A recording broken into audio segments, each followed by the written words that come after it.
All right, I believe this means we are live, ladies and gentlemen, boys and girls, tech fans of all shapes and sorts and sizes and persuasions. Welcome to another episode of the Monday Morning Tech Chat Show on the SGGQA podcast channel. I'm Juan Carlos Bagnell, aka Some Gadget Guy. The SGG of this, it's basically the worst podcast name in podcast tech coverage, but the QA, that's the important part because we like to make this a more interactive conversation, really chat out these headlines, the news block, really get into covering tech, not just reacting to a headline, but following up on these stories as they evolve over time.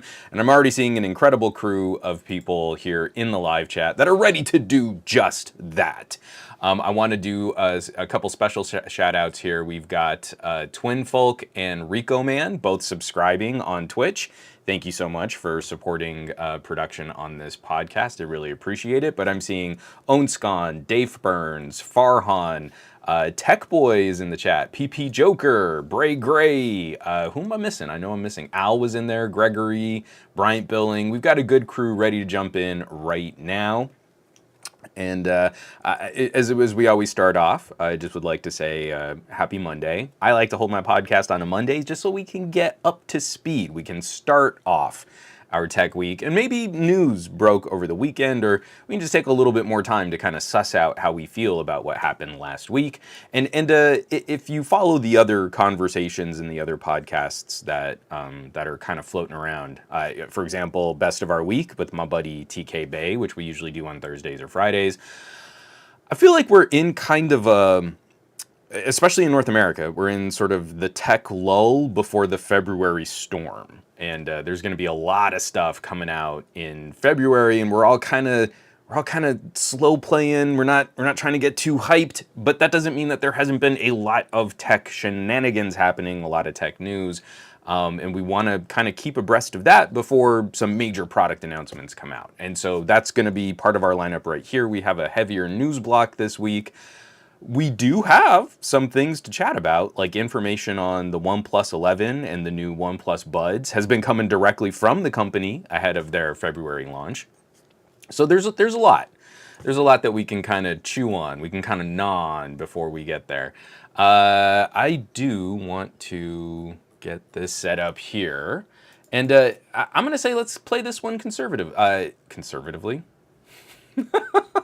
So what I meant to say was we can play this one kind of clean. It's already 9:03. I hope everybody had a lovely weekend. Our weekend was spent mostly taking down Christmas decorations.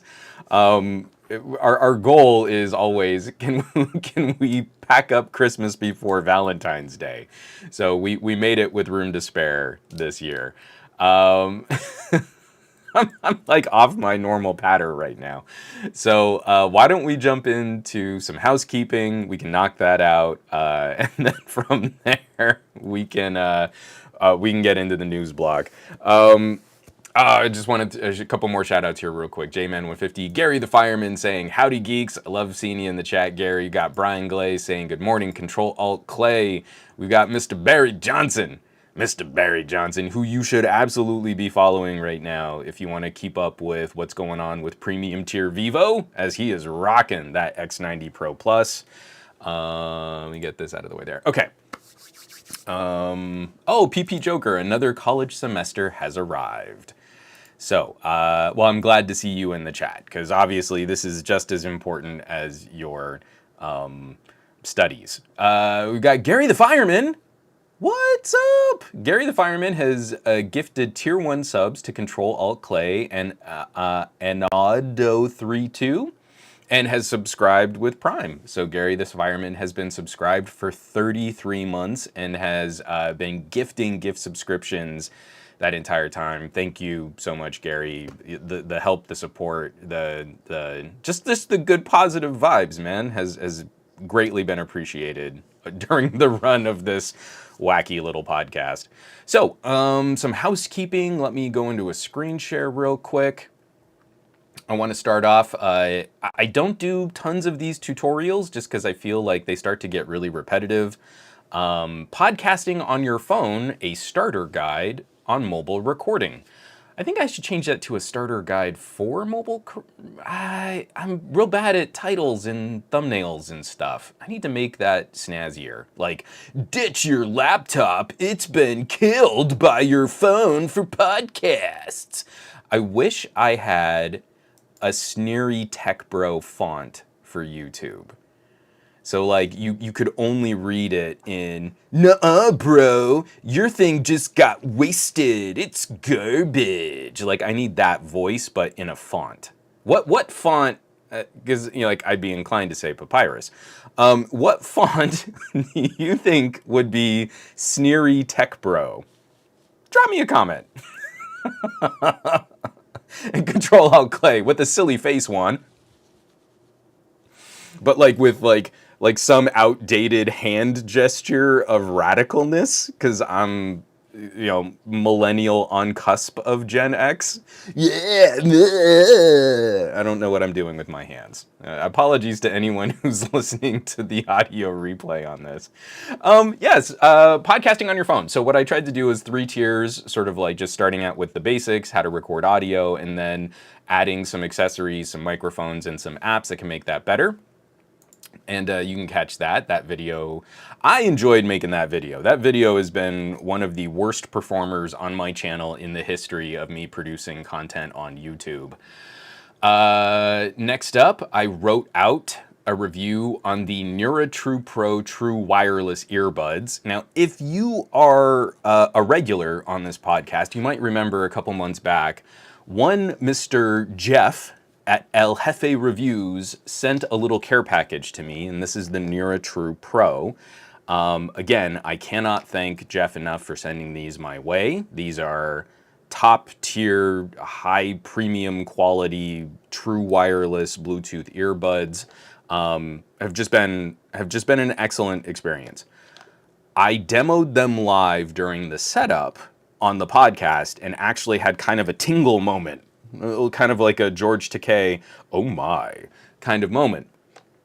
And then, I mean, literally the day after I played with these, my kind of on again, off again ear infection raged. And I've spent the last 2 months like not being able to put anything into my ear canals. And I went to an urgent care, did rounds of like flushing and like hydrogen peroxide, then had to go to a proper ENT. They were talking otolaryngologist surgical consult for a short period of time. Basically, my ears are just full of scar tissue from when I was a kid. I used to have a lot of ear infections then too. I probably should have had tubes in my ears, but it was just like right on that border. Like my parents kept getting these recommendations like maybe he should, maybe we'll wait, maybe he should, maybe we'll wait. And I never really ended up doing tubes in my ears. But later now in life, if I'm taking a shower and I tilt my head kind of funny, like water will build up in there and it takes a day or two for that pressure to relieve itself. So I had an ENT in my ear with tiny little picks and suction tools to like finally clear a blockage that was causing inflammation that was exacerbating these ear infections. And I just got my clean bill of health that I'm kind of okay again. They're still really raw. Because there was a lot of action going on in my ear. But I'm back to a point where if I put an IEM style ear tip in my ear, it's not immediately painful. So we'll call that progress. Short story, incredibly long and disgusting. I finally was able to listen enough on the Nura True Pro to feel like I could competently review them. That review is now on somegadgetguy.com. I don't want to make my job sound like it's anything, like exceptional, right? Like my uncle was a firefighter. The stories he tells about like lugging gear up flights of stairs to save people's lives.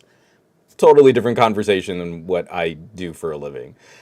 I just do want to point out that when we talk about the biology of tech, people who watch tech videos, tech reviewers, you can get a sense of who's really putting these products to the test and who's kind of just casually like poking at it for an hour and then writing their honest, earnest opinions.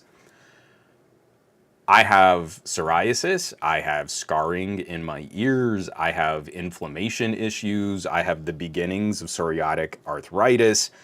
When I'm testing a fitness tracker, I wholly expect that I'm probably going to have flare-ups just for the different materials that they use on their watch strap. When I'm playing with different ear tips on different IEMs, if I'm doing too many headphone reviews back to back to back, I assume I'm going to have an ear infection just because I'm constantly changing what's going on and my body isn't adapting to that one material. It's one of the reasons why you've been seeing me use bone conduction so much, especially on like Best of Our Week, where if I need to hear TK, I'm not putting anything in my ears, I'm using an Aftershocks headset. So again, my job is not exceptional. My job isn't deserving of any kind of like consideration that we would give to like a first responder, an EMT, a firefighter, some, like I'm trying to keep things in perspective, but I do want people to understand like really testing this stuff and feeling like you've used it enough that you can talk about the lived in experience takes a toll in really unforeseen ways. It's super messy. I'm gonna take a drink of coffee. Barry Johnson, those earnest, honest opinions after 5 whole minutes of use. Which again, I have to shout out Barry's work because Barry got the Vivo X90 Pro Plus and he's been talking about it, but it wasn't like he rushed out to make a first impressions 5 minutes setup review. Like how can I feed the algorithm a bunch of meaningless words? All right, wrapping up housekeeping here. And this is one that I'll probably talk about and ramble about. You know what? Let's ramble about it now. So this is one of the other major videos that I put out. Sorry, Chief, there are no Steam Deck killers out now. And I was going to save this for the gadget block, but we can just get it out of the way right here. I am so tired of the lazy trend of calling every new thing that comes out a killer of an old thing. I love the Steam Deck. I believe the only appropriate response to calling the Steam Deck a Nintendo Switch killer is to roll your eyes so hard that you run the risk of dislocating an eyeball. The Steam Deck is not a Switch killer. That should be really easy. Like, I don't own a Nintendo Switch. I kind of always wanted to, never really jumped on board. Jumped on board the Steam Deck, so glad I did. It is the right gaming peripheral product for me. Nintendo Switch now increasingly a less interesting buy now that I'm playing with something else portable that has some infrastructure distribution and repairability. I'm good. I don't feel like I need to jump on the Nintendo Switch game. I mean, the only thing that makes me a little sad is my daughter does like playing Mario Kart, and there isn't as good a kart racer for PC. Just doesn't exist. So, with every new... Now that Valve and Steam have kind of blown open this idea of a compact gaming PC portable that I mean, it's not small, but it's way easier to pack than like a big spec gaming laptop. We're hearing about some of these other boutique players that are making other types of gaming hardware. If they're Intel chips or if they're more powerful AMD chips, and every single one that hits Kickstarter or Indiegogo is being slapped with this label, Steam Deck killer, better than the Steam Deck. Oh my gosh. And I just feel like we need to put more respect on the designation killer. A killer needs to be something that is so significantly better in every demonstrable way at a similar price tier in a similar generation of manufacturing that it makes the first product not viable. So if you're telling me that there's a new gaming portable out there and it's got a more powerful AMD chip and it has an OLED screen and it's only 2.5 times the price of the Steam Deck, you don't have a Steam Deck killer. You have a good premium Steam Deck competitor, but that doesn't mean I'm going to make a foregone conclusion recommendation that you put the Steam Deck down and you get this other boutique, only sold through Indiegogo, limited run, maybe there's 2,000 backers for the product, and in 6 months that company is going to move on to making a different product. None of that means killer to me.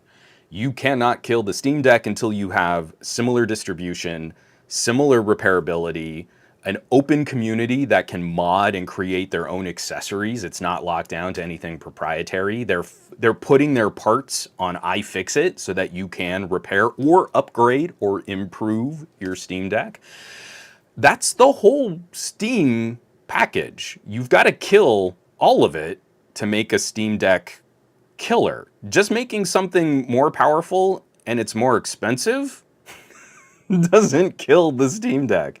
And I've had so many cranky gamer bros. Nuh-uh, I a Neo. Nuh-uh, win something for max GDP something.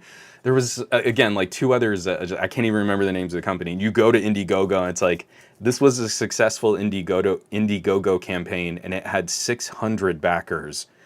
600 units of this AMD 6800 APU thing. That's a bad weekend of sales for a Steam Deck. That's not going to kill the Steam Deck. And so, and Onscon is kind of tapping into this too. I believe the Steam Deck is a killer product. I believe the Steam Deck is not a Nintendo Switch killer. I believe it's a gaming laptop killer. In its first year, with only real distribution to what, North America and the UK. Someone correct me if I have that wrong, because I don't believe the Steam Deck has broader distribution. Legit. I mean, you can buy it from scalpers and gray market and all that, but I mean, where Steam is actually selling it directly to consumers is in North America and in the UK, with basically two major markets. In its first year, the Steam Deck as one singular product, 3 tiers of product, but it's one thing. It's not like an Aya Neo 2 and an Aya Neo Next and an Aya Neo Air. They have like 5 different consoles out right now. The Steam Deck is one thing. And one thing for parts, one thing for repairs, one thing for accessibility, one thing for accessories. There aren't multiple versions of the Steam Deck. It has now cracked to roughly 0.7% of the total global gaming laptop market. Over 2022, the gaming laptop market was worth roughly $12 billion. I think I have that right. The Steam Deck is now on track to sell 2 million units. I cannot think of another new to the market company that has cracked 1% faster than Valve has with their very first iteration of a PC portable gaming handset. Like, that to me is shockingly successful. So for every permutation of a gaming laptop, the Steam Deck is now closing in on 1% of the total global gaming laptop market. And it's only really selling to a couple of regions. If you do the math on what is a fun, capable, I mean, obviously not super powerful, but a fun, capable gaming experience in sort of a Nintendo Switch vibe, where you can plug it into a TV or another monitor. I do that on the regular. $400 is your starting price? Like, that's pretty good. So if you're looking at like a current generation gaming laptop, obviously that's going to be more powerful. Are you really going to want to game on that in all of the different ways that you can game on a Steam Deck? I think increasingly over the next 2 years, we're going to see this portable handheld market expand. NVIDIA is in the game. Logitech was in the game. They had their cloud player. I will be shocked if over the next 3 years we don't see some kind of competing idea from Asus, like an ROG handheld, because they have their ROG phone. As we start kind of expanding this market, I think a lot of consumers are going to say, well, do I really want to buy the OP laptop, or do I want to buy like a more reasonable sort of portable computer and then have a gaming handheld to go along with it? And the main reason we're going to be having that conversation over the next 3 years is because of the Steam Deck. The Steam Deck has blown open PC gaming in a very specific way. And now other companies are going to piggyback on that, and we're going to see some more competition. That's what we would want to see. McCorcoran, yeah, a proper entry-level gaming laptop with dedicated graphics, etc., is not a small investment. Last few years, the barrier to entry for PC gaming has gotten higher until the Steam Deck. No, bro, I got like a 3-year-old gaming laptop with like a GTX 1060, and that's like more powerful, and I got it for like $800. And so if you do the math on a new Steam Deck and you do upgrades to it and get accessories, it's basically the same price, and the gaming laptop is more powerful. So many gaming bros. I had people was like, no, the Steam Deck runs Linux and that's terrible for gaming. And you're like, I'm playing games on it. I don't think I could care. I'm not installing Windows on my Steam Deck because developers are supporting Proton and this is really good. It's so good. So, yeah, it's pretty good. That was going to be a part of the gadget block later on, because I put out this video. I'm obviously biased because I bought a Steam Deck. I had 2 comments that were literally that. You're just biased. One of them literally was, you're just bias. Y-O-U-R, just B-I-A-S. I'm assuming that person's first language is not English. And I commend them for communicating an idea, even if the idea was hilariously terrible. But it's just so funny. Like, people so desperately want some notion of like performance. And I commend that. Again, I'm not saying that if you pick up an Aya Neo, it's not going to be more powerful. But I'm looking at these numbers, man, and it's like I can spend $200 more over like a top of the line, like the Steam Deck that I bought, the 512 gig version of the Steam Deck. And it's going to have an OLED, and it's going to outperform it by like 10 to 15% in so many of these games. 10 to 15% is like 4 to 6 frames per second. Now, if you're running a game and it's struggling to keep up at 30 frames per second, that's pretty good. That's going to nudge you over to 30 FPS gaming. So many of the games that I'm playing on the Steam Deck are totally comfortable in the 40 to 60 range. So I'm good. And in a lot of the places where I would be apt to play on my Steam Deck, I have reasonably good data. And I still have my Game Pass subscription. And it plays really great. Guardians of the Galaxy at 60 frames per second on Game Pass looks really good. I really haven't been bothered by this need to have like 15% more performance. Because it's not coming with 15% more performance and 15% better battery life. The only thing I want from a Steam Deck for a future iteration is an OLED and better battery life. The Steam Deck 2, I'm hoping, is just going to be that. And maybe change the chassis design so that it's a little bit friendlier to crack open. Like, you'll see regularly on the Steam Deck subreddit that someone tries to open up their Steam Deck and they forgot to take out their SD card, and the case will crack and split your SD card if you don't pull the SD card out before you start your disassembly. I mean, that's the kind of... The Steam Deck is already so modular, repairable, openable. That's our concern. Is that if you keep your SD card in before you start taking it apart, you'll crack your SD card. All I want to see are those kinds of refinements. I genuinely do not care right now if it's so much more powerful that I get 4 extra frames per second in a game that I'm probably not going to play. So I'm feeling pretty good. Again, as a recommendation, if you've got $400 and you're looking for a really good portable gaming experience, Nintendo Switch and Steam Deck are really comfy to shop. And you know you're not getting the most powerful machine that can fit into a backpack, but you know you're getting one of the best ecosystems of products looking at those 2 options.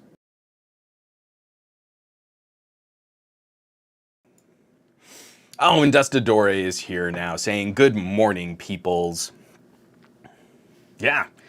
Farhan replying to Gormlord, Valve going with Linux instead of Windows takes some real bravery, but it also helps with price. As you're a manufacturer, you're not having to license Windows. I'm a big Microsoft fan. I'm a big gaming PC fan. Like, I love building machines, and Windows is my preferred operating system for when I'm building a beefy workstation. But all of that is money. And if you're telling me I can have, like, a significant amount of the gaming landscape, but on Proton, and it's not going to cost me more, in fact, it's going to cost me less, then I'm good with that. I'm happy to spend less and have a similar gaming experience. Yeah, and Gormlord, I believe that was accurate. Gormlord says, I believe they said the next Steam Deck will have the same specs, just some design changes. As far as I know from Steam Valve PR, the performance is going to be similar. It's going to be a similar tier of performance, but they're looking to improve battery life and make some minor design changes. And that's all Steam Deck 2 is going to be. And I think that's comforting to say, like, well, if you're jumping in and you're looking at this product, there's longevity. If you buy a Steam Deck today, you don't have to feel like next year your purchase is immediately obsolete. And I feel like that's a good marketing presence to have with such a new product. Is it prevents that. What was it, the Osborne? Someone old like me. What was the old PC company? Osprey? Osborne? I want to say it was something like that. Man, my brain is totally Swiss cheese right now. Basically, they came out with like this portable PC, which back in the day was like a briefcase of luggage, suitcase computer. And while they were selling Generation 1, their reps were out there talking up of all of these amazing things that they were going to do for Generation 2. So no one bought Generation 1 and the entire company full. Osborne, the Osborne effect. Thank you, Dave Burns. I'm not saying you're older than me, but you at least have a functional memory for random computer trivia. They oversold Gen 2 and no one bought on Gen 1. I think it's pretty clear the safer play is to more reasonably manage expectations into Generation 2, and that gets people way more comfortable with Steam Deck 1. And then we know that Steam Deck 1 is going to have similar performance to Steam Deck 2, and Valve and Steam never make a Gen 3 of anything, so you're good. That's the tier of performance they're going to have forever, because we'll never get Steam Deck 3. It'll always be Steam Deck 2. Steam Deck 2 will be sold till the end of time until you get Steam Deck Alex 20 years later. Sorry, it was the worst joke I could think of in the moment. Excuse me, sorry I coughed in the mic there. All right, moving right along. Why don't we knock out, that was housekeeping, but I moved that purposely. That was going to be a part of the gadget blog, just to talk about gamer bros and the headaches of reading through numerous bad take, hot take comments on that video. And so many of them just regurgitating what I said in the video, but calling me wrong. So I know they were only reacting to the title. Sorry, Chief, there are no Steam Deck killers out there. And then they're like, well, yeah, but if you count like distribution and the money and how inexpensive it is, then yeah, there's no Steam Deck. But you're biased, and what you need to understand is there's another handheld that's more powerful. And you're like, I said that in the video. We're playing the game of did you watch the video? And I think you failed. So there you go. So we won't have to talk about that in the second half of the podcast.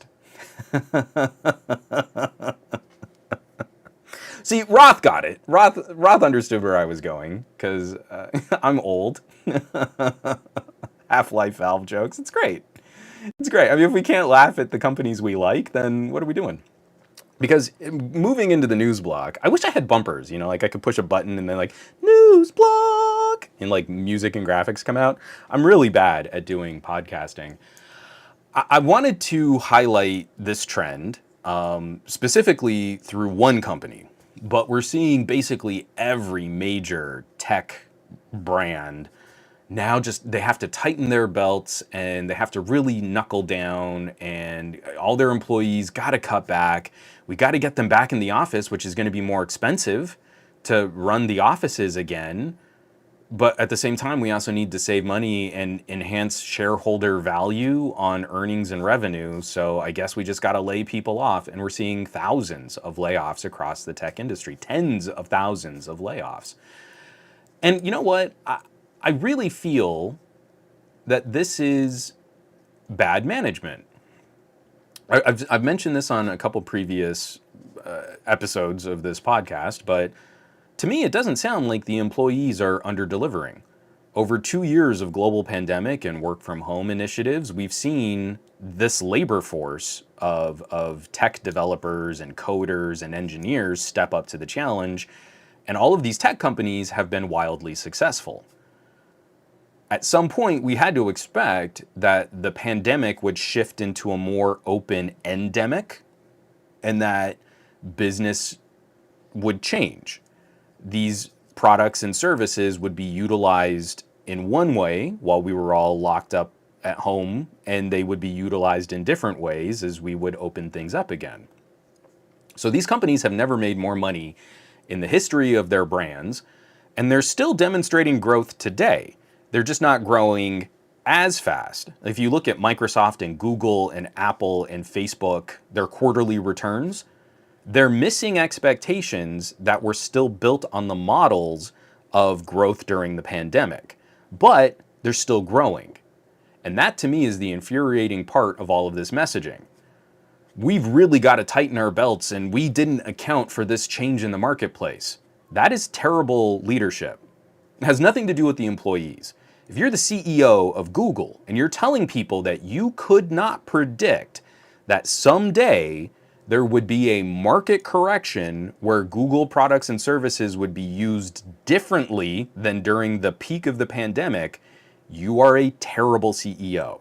You deserve no bonuses. You deserve no additional income or stock options. You should give your money back to the company and back to shareholders.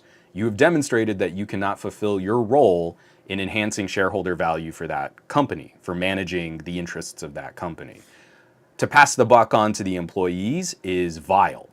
It's really a bad look. And it gets even worse when we look at all of the celebratory back patting. Because all of these companies have never made more money in the history of their companies, and they're still making more money, and they're celebrating all of those victories on the backs of their employees. So the one that I want to highlight specifically is from a company I very much like, but let me tell you, I'm not very happy with their executive leadership. I'm super thrilled with their individual divisions. I really like their hardware team. I really like their gaming team. I really like their accessories team, and I use a lot of their software and services. Their management is really cheesing me off right now. And that company is Microsoft. So this comes by way of Business Insider. Sindhu Sundar wrote this up at Business Insider on January 19th. Microsoft held an invite-only Sting concert for execs in Davos the day before the company announced layoffs of 10,000 employees. Executives at Microsoft treated themselves to a private performance from Sting. I'm a big Sting fan. I love Sting and the Police. This happened on Tuesday. On Wednesday, they cut 10,000 jobs all under this really thoughtful guise of the leadership team and, oh, it hurts us so much to do this, and oh, the employees, they're the lifeblood of our company, but we've got to tighten our belts. Well, the executives are not tightening their belts. The executives are holding private concerts with the musician. If anyone out there can get me sort of an over-under, how much does a private Sting concert go for? Like if you could book Sting to play for a little group of executives, how much would that cost? Like right now we're talking about companies that are like, we've really got to scale back at our cafeteria and oh, we got to buckle down. And the executive branch at Microsoft is like, let's go to Davos. Woohoo! Message in a bottle, private jets. So I'm not a raging pinko commie, but moves like this keep nudging me in the direction of seizing the means of production. So I just feel like that's a bad look. And I really feel we should call out the bad look. Because when Microsoft laid off these 10,000 employees, there were a whole bunch of articles about like, oh, you know, letting your employees go and handling layoffs with dignity. And you're like, you know what? I'm not buying it. I'm really not.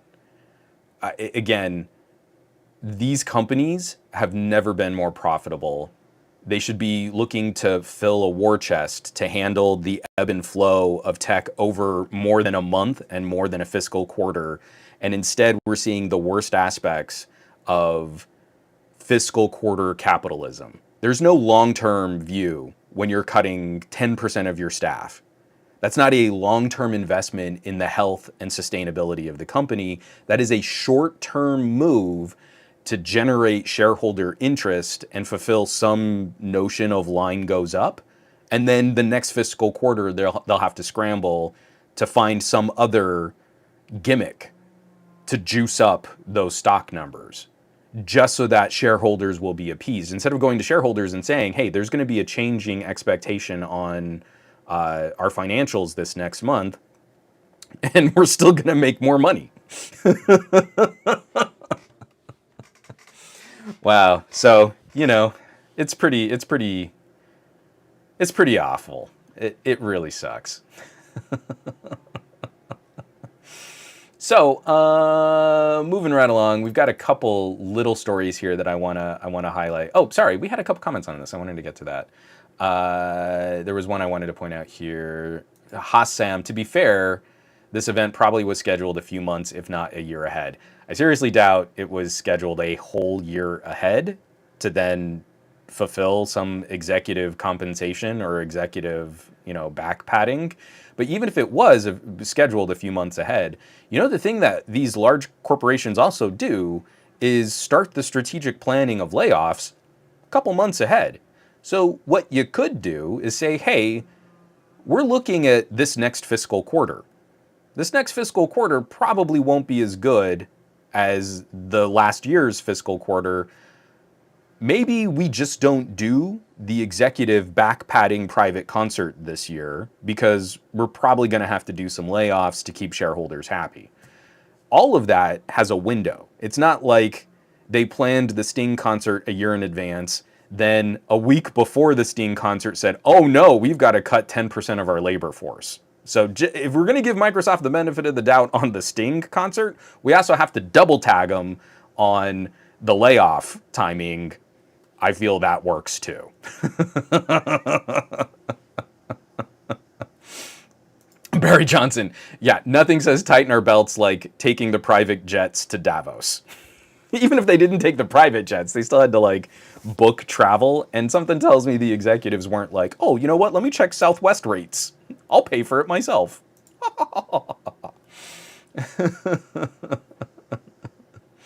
Oh, Twin Folk, I like that. That's pretty good. How fitting. The execs see sting, and then the employees feel the sting of unemployment.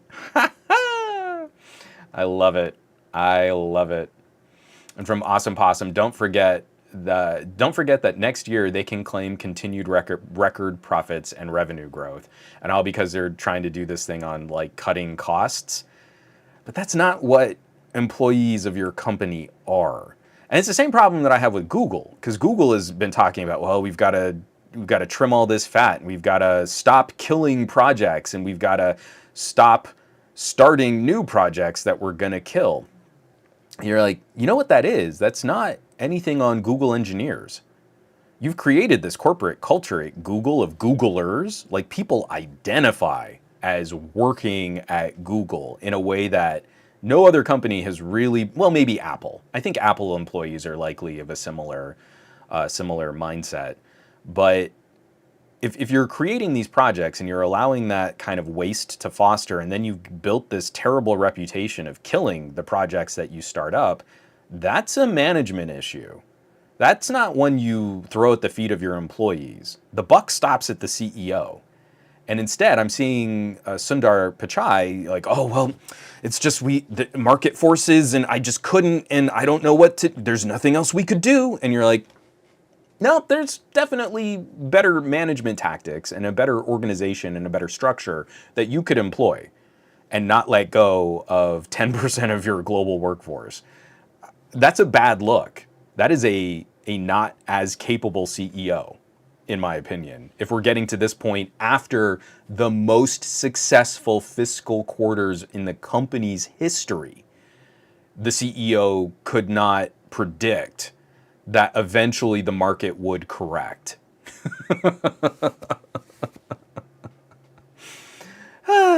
Gary the Fireman, speaking of Google, I'm still waiting on the January update. Me too! Double trouble. Hashtag Team Pixel. All right, now we're gonna just chew through a couple other stories here. Just keep these nice and short and sweet. Things just to keep an eye on. Stories that are developing. And the first one is literally just please check out your personal information, your personal data.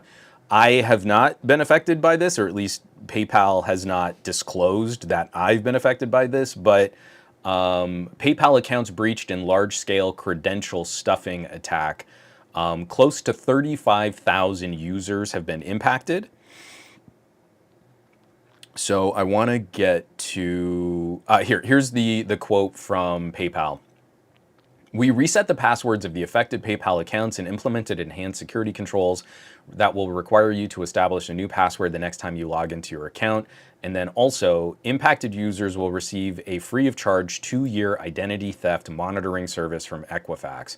That's not super great, but it's at least some kind of response.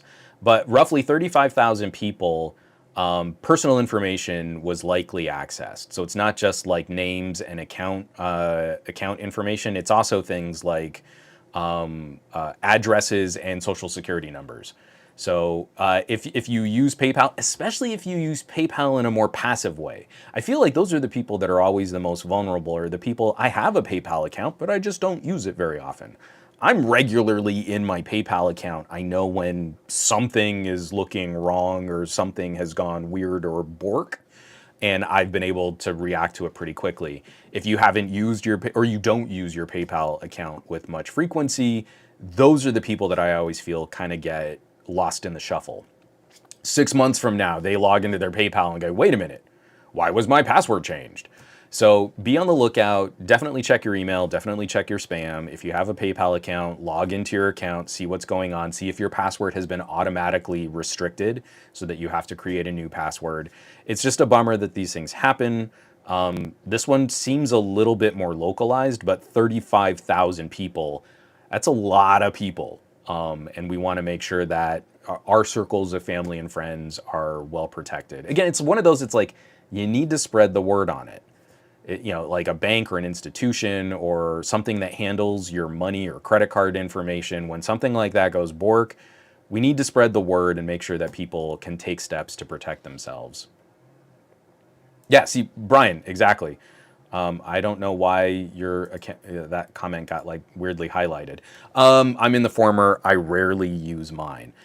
You're exactly the kind of person I would be most worried about. Like, oh no, my address and social security number were accessed through PayPal and I didn't know about it for a couple months. What's going on? Why are people trying to buy houses with my personal information? So check it out. I hope no one in this chat has been directly affected by that. Oh, Farhan, I recently reassessed my PayPal just to downgrade my account from a business to a personal. And from Gormlord, should we change passwords just to be safe? I mean, I'm no snubs. Shannon Morse, I believe, would probably have very strict guidelines on what you should be doing with anything that handles your financials. I would say if you haven't changed your password in a while, it's just a good time to change your password anyway. So I would be of the mind to say yes. I use PayPal regularly, and I'm kind of changing my password up yearly-ish. But, I might change mine now, too.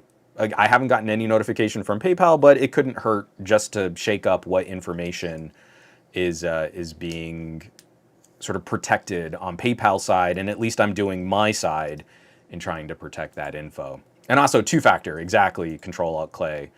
And Twinfolk also saying, not only change your password, but make sure you're using two-factor. All right, next up, this one's just weird. I don't know if it was last week or the week before. I spent a lot of time kind of rambling about Section 230 of the Communications Decency Act and how there's a case going before the Supreme Court that is going to probably not go our way if we're looking for a reasonable and nuanced sort of refining of the Communications Decency Act. I think, unfortunately, the leaning of our Supreme Court is going to be like, it's not constitutional and you just need to get rid of it. And then calamity is going to break out on the internet. But this is a story coming by way of Ars Technica. Supreme Court allows Reddit mods to anonymously defend Section 230. This is written up by Ashley Bellinger, and she's been doing just killer work lately on some of these more complicated legal issues. Again, the Ars Technica staff is just solid in general, but I've really been enjoying how she puts together these articles. So instead of me trying to recap all of this here, please go read the Ars Technica. All of these links will be in the show notes on this podcast episode, somegadgetguy.com. But the long and short of this, a lot of these tech companies obviously want the full protection of Section 230. I don't believe they earn it or deserve it. I believe if you manage a platform, but then you can alter the feed of the content of that platform, then you fall just outside the full protections of Section 230. But I believe there should be protections for platforms that allow hosting of content from users. But we've got to redefine what that relationship looks like in 21st century terms. So my feelings on this are really complicated. Again, I want to point you to Legal DJ, who has done free speech videos and Section 230 videos, and you will get a good legal perspective of what free speech means in a digital economy on private platforms. It's kind of complicated. If we don't acknowledge that it's kind of complicated and we have a bunch of political yahoos going, no, you just got to get rid of it. You can't tell me what I can't post on Facebook. Like, that doesn't help us. That makes everything way worse. But what's interesting about this is one of those platforms that is most known for hosting of user-generated content is Reddit. The actual structure of Reddit is user-generated. So it's interesting to see that it's not only Reddit is going to deliver arguments before the Supreme Court, it's that they're also going to protect the anonymity of Reddit moderators, which should hopefully open up some of this discussion and allow for sort of a clearer transparency on how Reddit functions. I'll be really curious to see how this debate plays out. I have very low expectations from our Supreme Court. I feel they're probably going to come to the wrong conclusion for what will really be beneficial to society. And I believe they'll probably justify a decision with very specious legal defenses. But what I think will be interesting is seeing how this conversation is joined, because this is a slightly different kind of debate than the normal major tech company lobbying or bribing lawmakers to support policy. This is now an anonymously held conversation that will go before the highest court in the land, as opposed to trying to work from the lawmaker side of this. So that's why I think we should be keeping an eye on this specifically. The Supreme Court taking a hatchet to Section 230 is going to be bad for everybody. Whether you're not, because I love how both liberal and conservative lawmakers all feel like big tech is out to get them. Like, big tech is failing all of us, and yet more money goes into politician coffers from like the major tech companies and both sides of the aisle. But when we talk about a nuanced approach to really managing how users interact with these services, that's what we need to keep an eye on. So read this article, please dig through this article. And it's a really well put together sort of examination of how the structure of this has gotten to the point that it has. And then we just need to keep an eye on what the Supreme Court does. Section 230 is going to be a visceral political debate that I don't think a lot of end users are prepared for. They're going to say, "Oh, but you are biased against me." And then they completely miss that like the entire structure of online discourse is sort of protected by your right to not publish, which is a free speech issue. That is a First Amendment issue, is compelled speech. You cannot be forced to say or publish something that you don't want to. I would like to continue protecting that right. Gutting Section 230 probably won't help us there. So,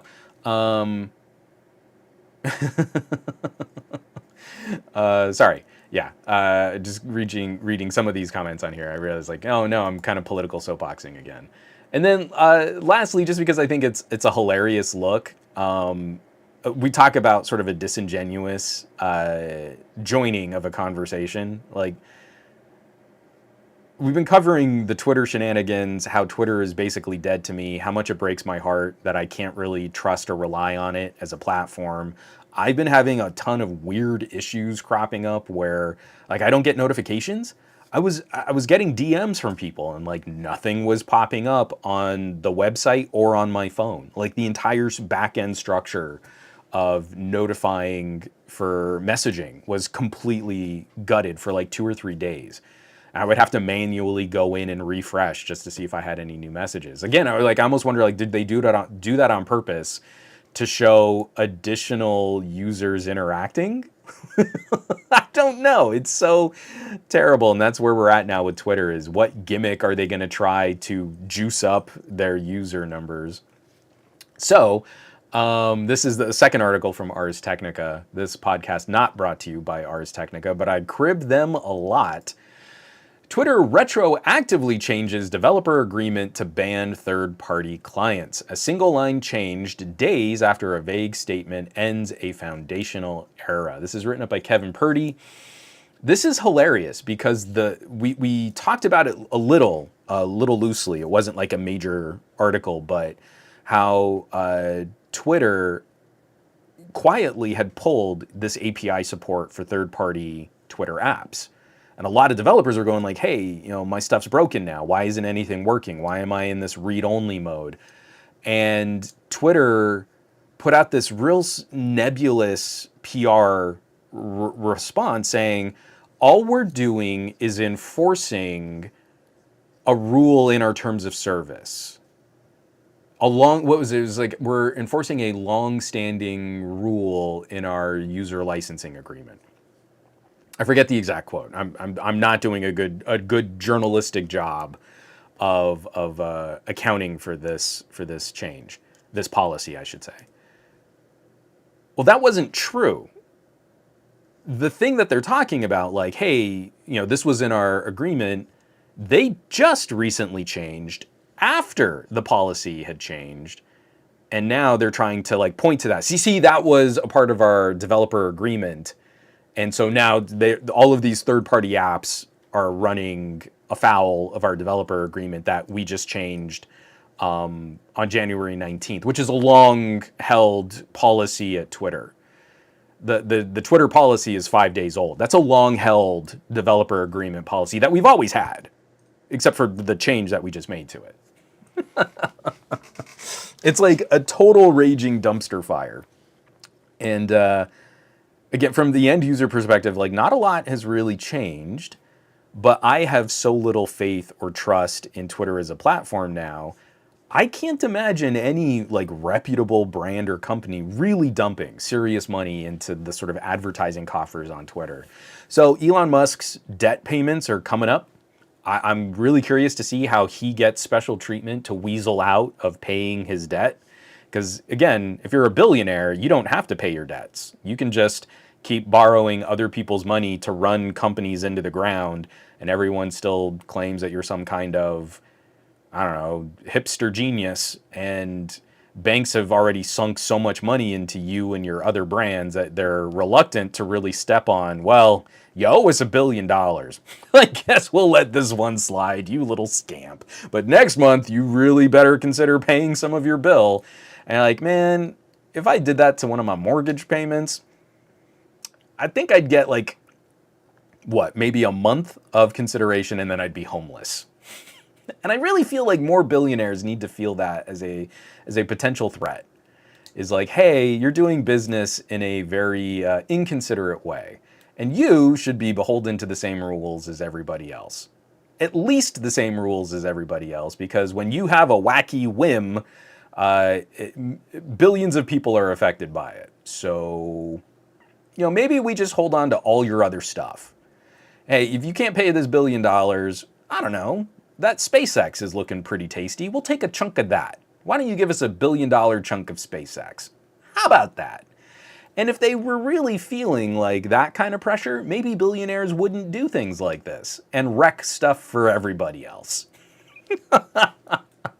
Again, there I go. Like I'm wearing the right cap too to be like some commie guy. Oh, I don't want to be. Okay, yeah, it's fine. No, it is what it is. I should probably just own it at this point. As I get older and crankier, it's I was always told, hey, as you get older and you start owning things like your own cars and your own property, you're going to get more conservative too.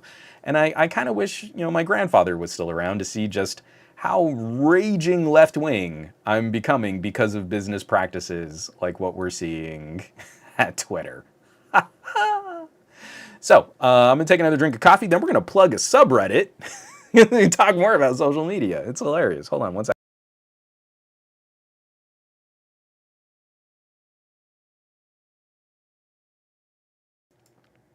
PP Joker, thank goodness I never had a Twitter account. I mean, I know that's like the popular, like kind of reactionary thing. I'll tell you, man, social media is exactly what you make out of it. I had some incredible experiences on early Twitter. I've built and maintained friendships almost exclusively through Twitter. Twitter remained one of the last bastions of chronologically sorted information. It wasn't overly ratcheted to be an algorithm-driven experience. You could find ridiculous pockets of Twitter that were stupid, that you would hate, that you would not want to interact with all those people. In fact, as an outrage machine, Twitter was pretty well designed, but it was never the painful outrage machine that Facebook became. And you had much better tools at your disposal to craft a Twitter experience that was in keeping with what you cared about. Not just as an echo chamber, but just genuinely, like, if I am passionate about this, I can surround myself with people that are likewise similarly passionate. And I've gotten into great conversations and debates and arguments and reinforced like the recovery of those arguments and built friendships out of that. And people that I normally would have just banned on YouTube or blocked on Facebook have become friends on Twitter. So it hurts, like, not because I was so invested in the platform, but the platform afforded me tools that crafted an experience that I very much appreciated. So I put the work into crafting that experience and I felt I was rewarded for it. Now that experience is gone and I have zero trust in being able to fully recover what I loved about Twitter. I feel like that ship has sailed, and short of radical, drastic change, Elon Musk stepping down, and sort of like very visible public gestures of reform will bring me back to treating Twitter with the same kind of casual access that I used to just constantly be on Twitter, reacting to people, responding to people, DMing with people. All that's kind of been soured. So it's really a bummer. That's what really makes me sad. Is some billionaire got an idea in his head and he wanted a fun, shiny new thing to play with, and he grossly overspent on it. Now he's been trying to weasel out of his obligations since announcing he was going to buy it. And I feel like that needs a much bigger market correction to take that individual to task for wrecking something that I liked. So it's a bummer.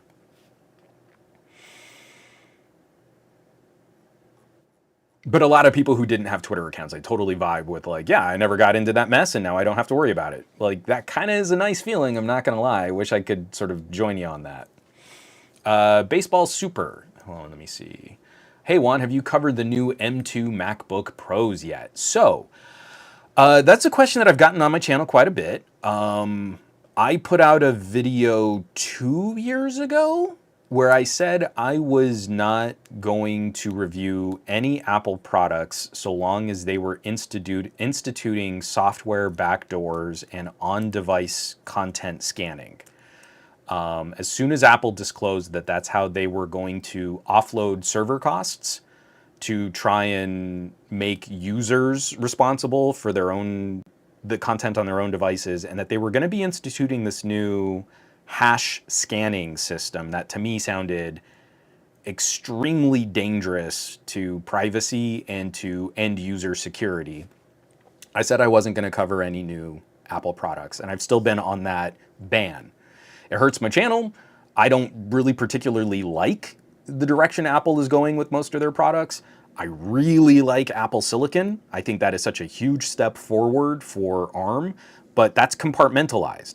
That to me is the Silicon team is doing something kind of amazing, but it's wrapped up in the greater product team and the greater global Apple team, and I don't feel their executive strategy deserves the positive praise that they get all the time in the media.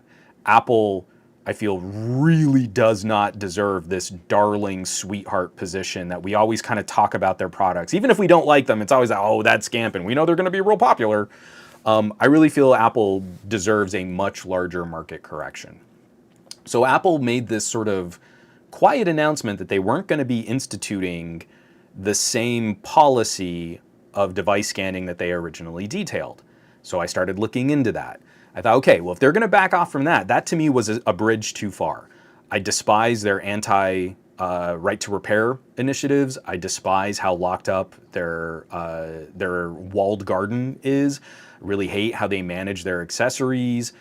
Just the lightning connector alone is enough for me to never use an iPhone. But it's been sort of disclosed recently that in newer builds of Mac OS and iOS, a significant amount of data on the quality of the content that's stored on the device is still being sent to Apple servers. So while they aren't doing the exact on-device scanning scheme that they had originally disclosed, they're still kind of doing it. And at the same time, they have significantly ratcheted up how much user data is being sent to Apple servers to then serve you more ads in Apple services.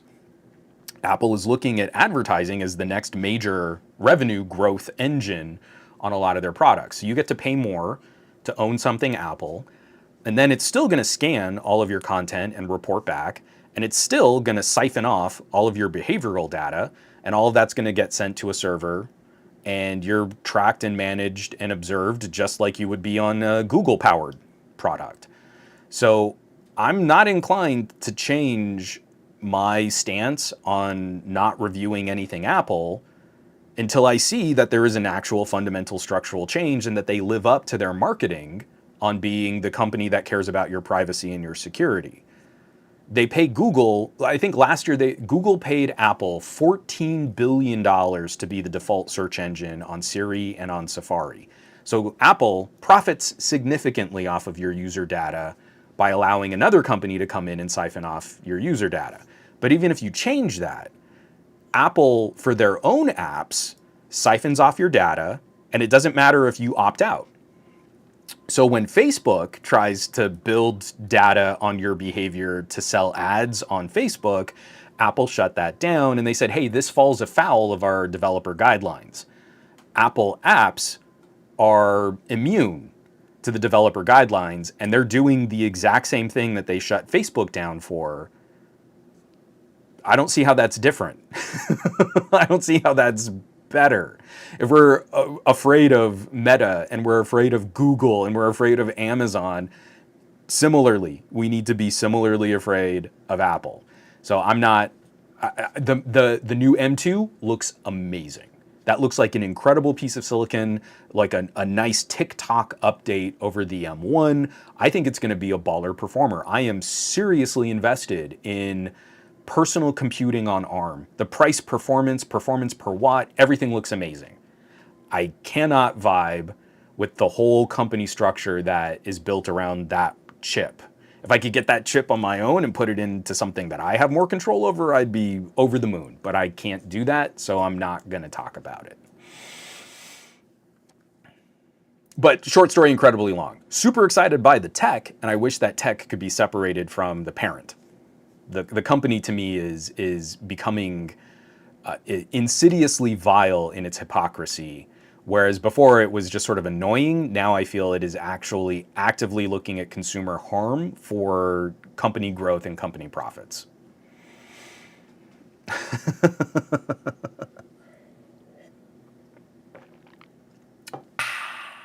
All right.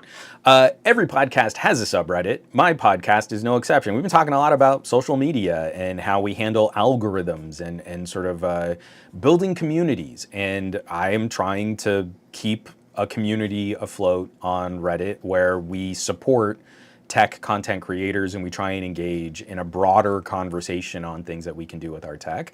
So if you go to reddit.com/r/glowing rectangles, you'll see a collection of content creators that this community is trying to promote.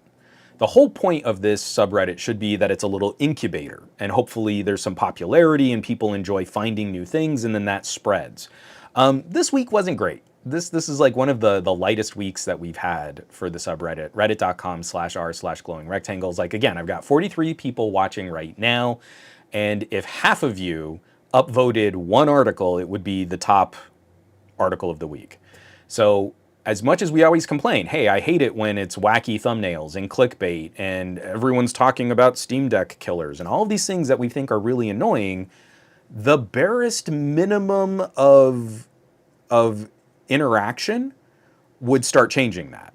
Literally going to reddit.com/r/glowing rectangles and clicking one little up arrow would start to fundamentally change the flow of information on this subreddit and start making it more algorithmically popular on other platforms.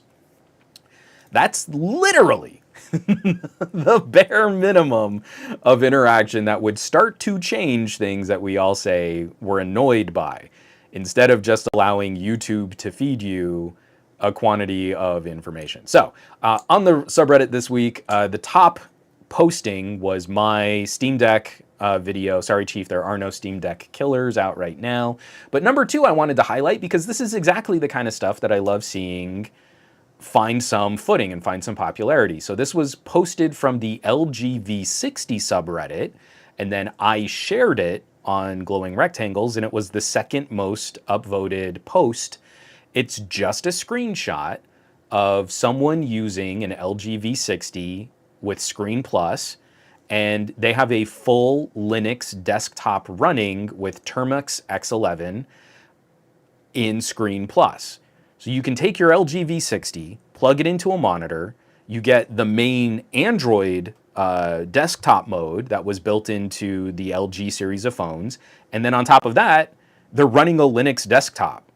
Like, they've got, I think it's GIMP running one of the OpenOffice clones. I don't know if it's OpenOffice or it's LibreOffice, but it's some kind of document editing software.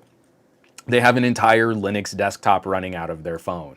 So that to me was like a brilliant share. Like, I love seeing that on the LG V60. I love knowing that, like, now it's practically a 3-year-old phone, is not only super capable still, but it's running Linux. Like, that's awesome. That's great. And then I just wanted to highlight number three. This was an editorial from WindowsCentral.com. Apple's performance comparisons to Windows PCs continue to be hilarious and ridiculous. And so while I'm really excited about Apple Silicon, just from that sort of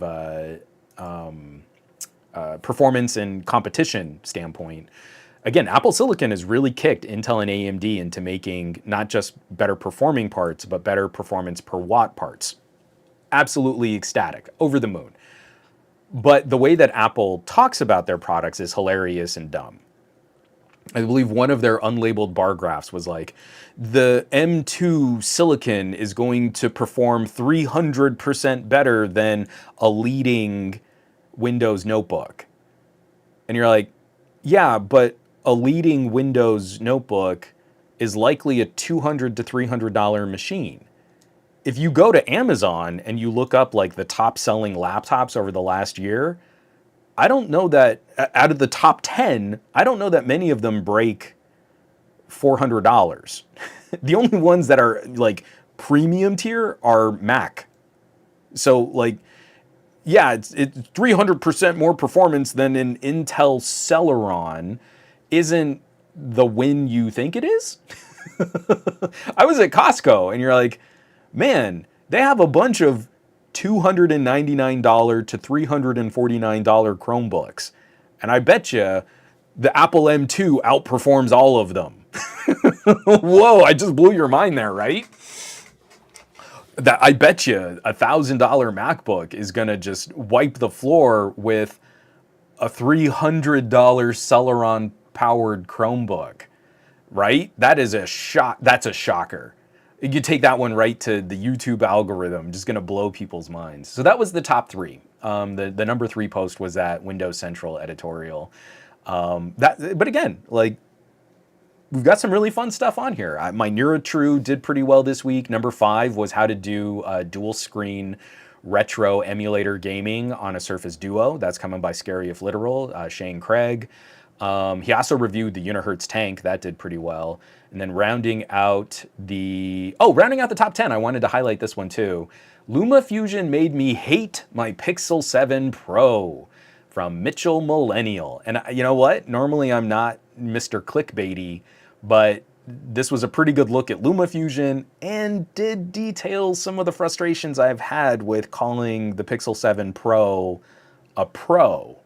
So that was definitely a video that, and it's not very long, it's like a couple minutes editorial. I felt was like, okay, yeah, I kind of vibe with what he's getting at there. So reddit.com/r/glowing rectangles. If you want to see different stuff on YouTube, start to find more audience and become more popular, you kind of need to be the change you want to see in the world. And putting in a little effort onto social media and communities and sharing and upvoting and commenting, all those things are going to help affect change. And especially in a year where content creators are getting hammered. I think it was Saturday, I posted on Mastodon that in 1 hour, I had 7 different tech content creators tweet how they were slowing down production, taking a break from YouTube, or walking away from YouTube. 7. And those people didn't get a ton of attention because they had medium-sized audiences, and that kind of stuff just sort of withers and dies when you try to call out. Those people were looking for reassurance. Those people were looking for any type of interaction or response. The reason why we host and produce this content is because we want to get into the conversations and into the debates, and we want to learn new things and have people come and chat with us and likewise share information. Like, we're excited about this and we're looking for similarly excited geeks. 7 people in 1 hour on a Saturday on Twitter. So if you like watching cool stuff on the internet, not even financially, just emotionally, the support means everything to people that are trying to continue joining and supporting these kinds of conversations. And if you've ever been annoyed looking through like your YouTube feed, like, well, why does YouTube keep feeding me these videos? There is a place where you can find some other stuff to talk about, and it's usually a lot broader than what's going to be positioned in the YouTube algorithm. So, Ted, oh no, Scott Peachy. Scott, I mean, he has been at this game for a while. Technically speaking, one of my favorite streams and podcasts, knowledgeable dude, really, really savvy when it comes to like consumer electronic security and privacy, really into the Pixel ecosystem. Let his channel sort of just go on hiatus for a bit, tried to bring it back. YouTube just savaged his audience and his metrics, tried doing produced videos again, like found no footing, no audience, no support. And he's got some other life things happening where he's going to have to take another break. And in taking another break, he kind of knows, like, man, YouTube isn't going to bring me back when I come back. Why would I keep producing on this channel and banging my head against the wall and smashing my face into this keyboard? Why keep dealing with this frustration? And we might lose, technically speaking. He hasn't made a decision yet, as far as I know. It's still a big if, but in 5 weeks, after his life has kind of settled and he can get back into production, maybe it's just not worth the hassle.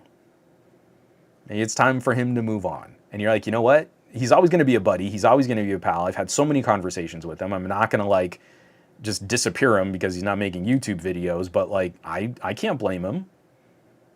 Why? Why would you put yourself through that frustration and that ire and that angst and constantly seeing the little red arrows on your YouTube metrics? No, let it go. Let it go. So, well, I mean, Gorm Lord, this is a part of it. I love YouTube, but it's beyond a dumpster fire. You really have to love doing content creation to keep going on there. Yeah, but I mean, this is kind of what I'm talking about, is the next phase of what we do and what we talk about is not treating the platform like it's the entire ecosystem. If you rethink your relationship with YouTube as a consumer, and that is just a server that stores videos, but it is not your main recommendation engine, you will have a better time consuming YouTube videos. That's the benefit. I'm not doing this just to say, oh, but content creators and woe is them. I'm doing this because you legitimately will have a better time talking about tech when you walk away from discovery through YouTube. If you go to reddit.com/r/glowing rectangles and you just start scanning what's been posted and shared there, you're going to see a fundamentally different collection of tech conversations than what's served to you on YouTube. I'm saying your experience is going to be better. If you really love tech and you really love tech content creators, you will have a better time not relying on YouTube for everything. So that's the subreddit plug. It kind of got out of hand. Let me take another drink of coffee here. I'm just lightly caffeinated this week.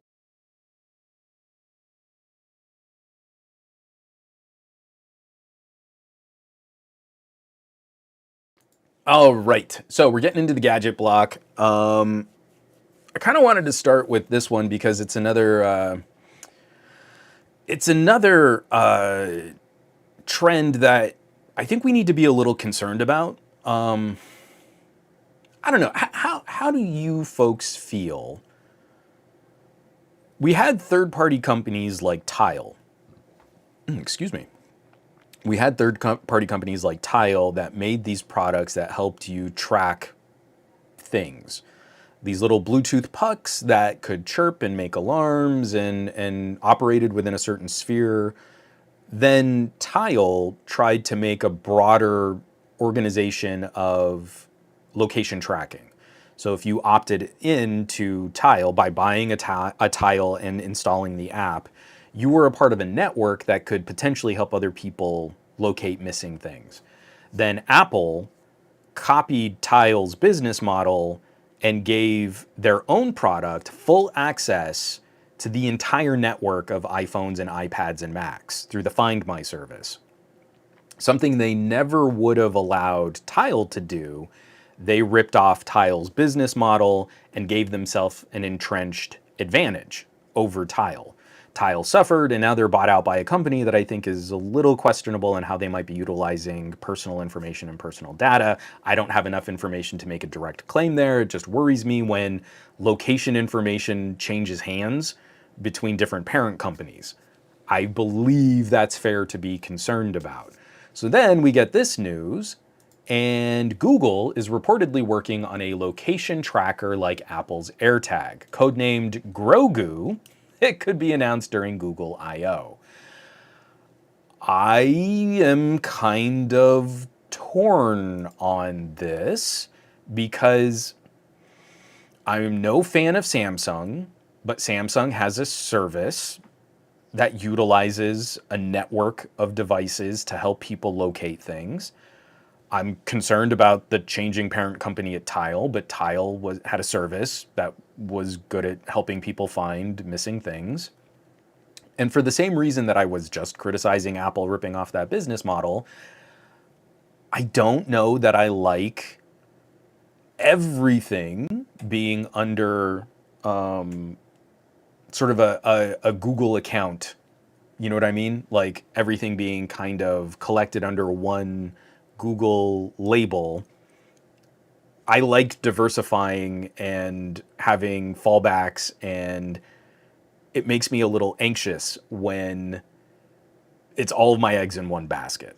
So I'm emotionally concerned, though I have to practically consider that Google's solution will be better than a third-party solution. And honestly, I bet you that Google will probably do a better job of handling privacy and stalking than Apple has. Apple tried to make the best product they could for Apple owners at the expense of Android and Microsoft users. So if you're stalking someone, you can slap an AirTag on something, and like there is no good way to notify an Android user that they're being Apple AirTag stalked. Something tells me Google will do a better job of approaching the Bluetooth SIG, the Bluetooth Special Interest Group, and saying, hey, we need, like when you get a new phone, you pick up your phone and you go like, okay, I'm gonna pair some earbuds. You get some earbuds and you flip open the earbuds and a little Bluetooth signal goes to the phone and says, hey, there's some new earbuds. Do you want a quick pair with these earbuds? Apple should have done that with the Bluetooth Special Interests Group to say, hey, we've noticed that there's a tracker in your vicinity and it's been following you for the last 20 minutes. Are you aware of this tracker? And that should be a Bluetooth component, but Apple did not do that because Apple does not want to play with standards so that they can charge you more for a poorer overall interoperability experience. Apple makes more money off of you feeling like you're special. So I believe Google will probably do that better because Google is already in a position where they have terrible optics on user privacy and data security, right? Everybody is skeptical of Google in that sphere, even though I think their track record is actually like comparable. Like they do a pretty good job of this stuff compared to the actual visibility of the company. So I'm sorry, that was super rambly. My feelings on this are really complicated. It makes me anxious. I believe it'll be a better version of this product. I kind of don't want Google to do it. Or if they are looking at this as some kind of serious like infrastructure, maybe expanding some of the opt-in measures on a Find My Phone type of service would be enough. I don't know that I want more single-use, kind of disposable tracking radio products out in the environment.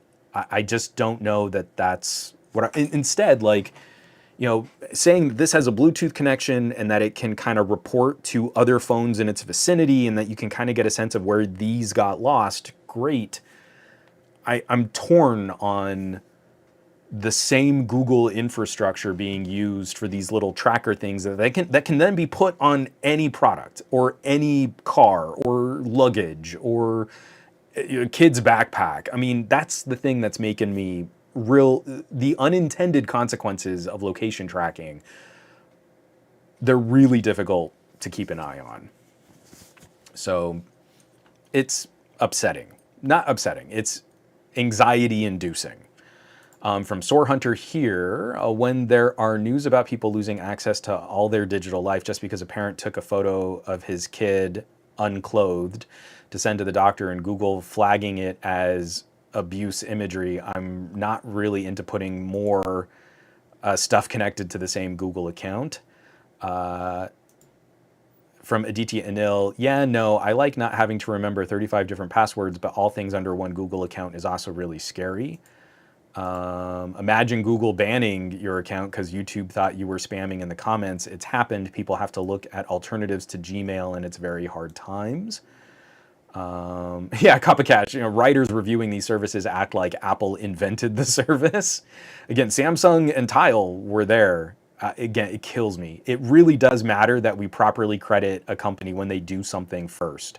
I'm so tired of it doesn't really matter who gets there first. It really does. If you claim you care about these features and services and products, you should support the companies that really brought you those features and services and products.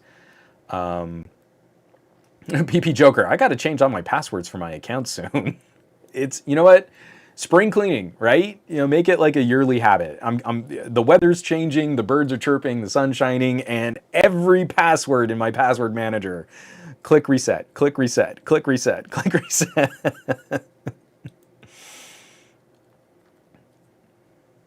So I understand this, Brian. And like I said, I believe it'll be a better version, but I still feel we need to have a more nuanced tech conversation. Bryant says they have to do this. Big missing service versus Apple and Samsung, and most customers want first-party solutions, not third-party, unfortunately.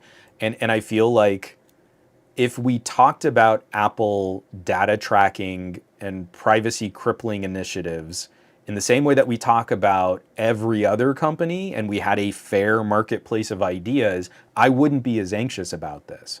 I wouldn't be as anxious about a first party service competing with a third party service because they'd be on a more level playing field. But instead, it's like every special consideration goes to Apple and every special critique goes to their competitors. And that's where we have that lopsided view, like where you're saying customers don't want the third-party solution, unfortunately. I think it's on us to do a better job of breaking this information down. But unfortunately, if you step afoul of Apple, you lose access and you lose money. I mean, like the Wall Street Journal was criticizing Apple's on-device scanning in a room full of Macs with Craig Federici not questioned on any of his responses to the policy. Like they did a whole sit-down interview with this beautifully hair-coiffed individual from Apple, and he's a pretty cool product guy, but nothing was really pushed. There was no like.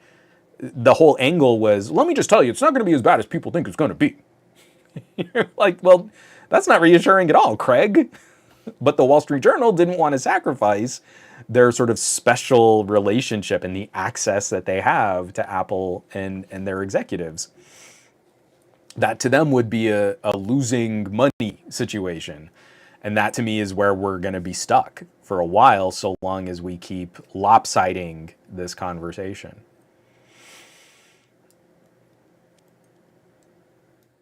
Sorry, I'm way behind on the chat, so I'm just catching up. And then Jaime333, as tempting as it is to use my Google account, I create a new account based on my other email accounts, and then I save them in Bitwarden. And I think that is a great policy.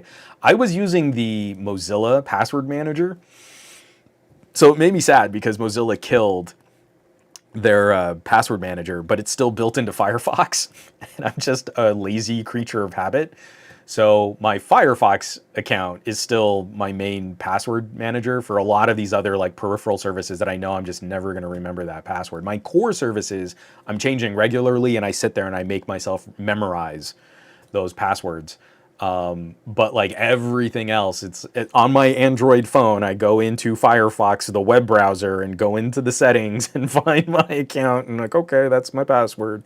Copy, paste. It's cumbersome, but it also keeps me from like, I don't know, it kind of keeps me from getting too lazy with just putting everything in one service or in one basket. DT nil. To be honest, if I were in a room interviewing Federici, the last thing I'd be paying attention to is what he's saying. That man is handsome AF.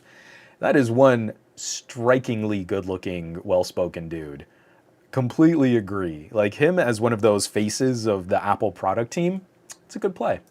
I get that play. So I also want to talk about something else that has been super flipping frustrated. And again, I feel is like a real bad look for the broader competition on wearables and smartwatches. This is coming by way of 9 to 5 Google, written up by Kyle Bradshaw. Mobvoi TicWatch Pro 5 design leaks should bring Wear OS 3 and the Snapdragon W5 Plus. And I want to scroll down to their leaked picture of the watch. It looks like it's got the rotating crown main button and a little side button. I think this is going to be the new sort of default hardware option for Wear OS, especially because it's similar to how we use the Pixel Watch. My wife has been rocking the Pixel Watch for a while. She really likes it. This is oh, Gary's got to hop out. Everyone say goodbye to Gary. Gotta hop off, listen to the rest tonight. Peace out. Thanks for dropping by, Gary. I really appreciate it. Let me drop that right there. Okay, so yes, I am a big fan of the Wear OS Tick watches. Right now, I'm wearing my TicWatch Pro Ultra GPS, and genuinely is like my favorite hardware. Great battery life. It's stuck on Wear OS 2. It's like 2.6 or 2.7 or something like that, but it doesn't have Wear OS 3. I'm frustrated because Mobvoi promised Wear OS 3 when these watches launched. This and the TicWatch E3. Again, the lower cost option, but it still has the more powerful Qualcomm chip.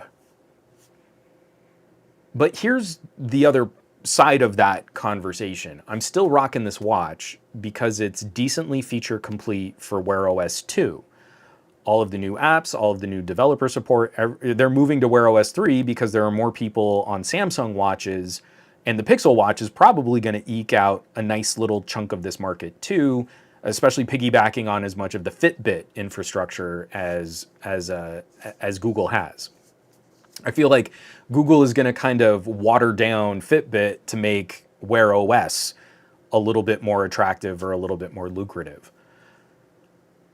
But that means that the best experience on Wear OS is tied to Exynos chipsets. The Pixel Watch and the Galaxy Watch run on these little Exynos SoCs, these little Exynos watch chips made by Samsung. And Google and Samsung have really gotten in tight on their relationship to kind of promote this as an ecosystem.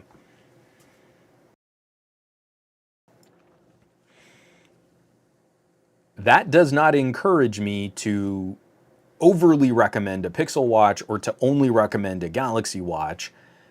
I am enough of a contrarian that it makes me kind of want to dig my heels in the dirt because groups like Mobvoi and Fossil kept Wear OS alive during the darkest days of Google ignoring their smartwatch platform. Mobvoi continued to put out killer hardware. I would like to see that company survive because their hardware has genuinely been some of my favorite to use. So Fossil started rolling out Wear OS 3, and it's been kind of a poop show. In fact, I don't believe that they still even have proper support for Google Assistant because the current infrastructure for Wear OS 3 only supports Exynos, does not fully or properly support Qualcomm. And Qualcomm is making the better chip for a smartwatch, more powerful and more power efficient. And this new WS5 Plus, whatever they're going to call it, is going to be another step positive to that. So when I get a W5 Plus, which is going to be more powerful and more power efficient, and Mobvoi puts this dual display tech, so it's got a low power LCD screen that can help this run, I'm expecting the next version of this TicWatch to be like a 4-day battery life watch, right? For a smartwatch, that's insane. That's huge. My wife, just regularly using the Pixel Watch, is having to kind of charge it twice a day, depending on where her sleep and workout schedules align. Sometimes she can make it a full day and she charges it at night, and then sometimes she wakes up and has to charge it in the morning, and then it kind of runs most of the day, and then she has to charge it again before she goes to bed. Like, this 18-hour to 24-hour window doesn't really work if you're constantly having to babysit and manage the gadget. It's more of a distraction to your daily life than if you just kind of wore it for a bunch of time. And then I have to be careful on a TicWatch because it'll run so long, it'll go into a low power state. So then I'll look at the watch and you're like, oh yeah, it's still running. Oh, the smartwatch turned off. I just have a fancy pedometer on my wrist right now. I should probably charge my TicWatch. It runs that long, that seamlessly.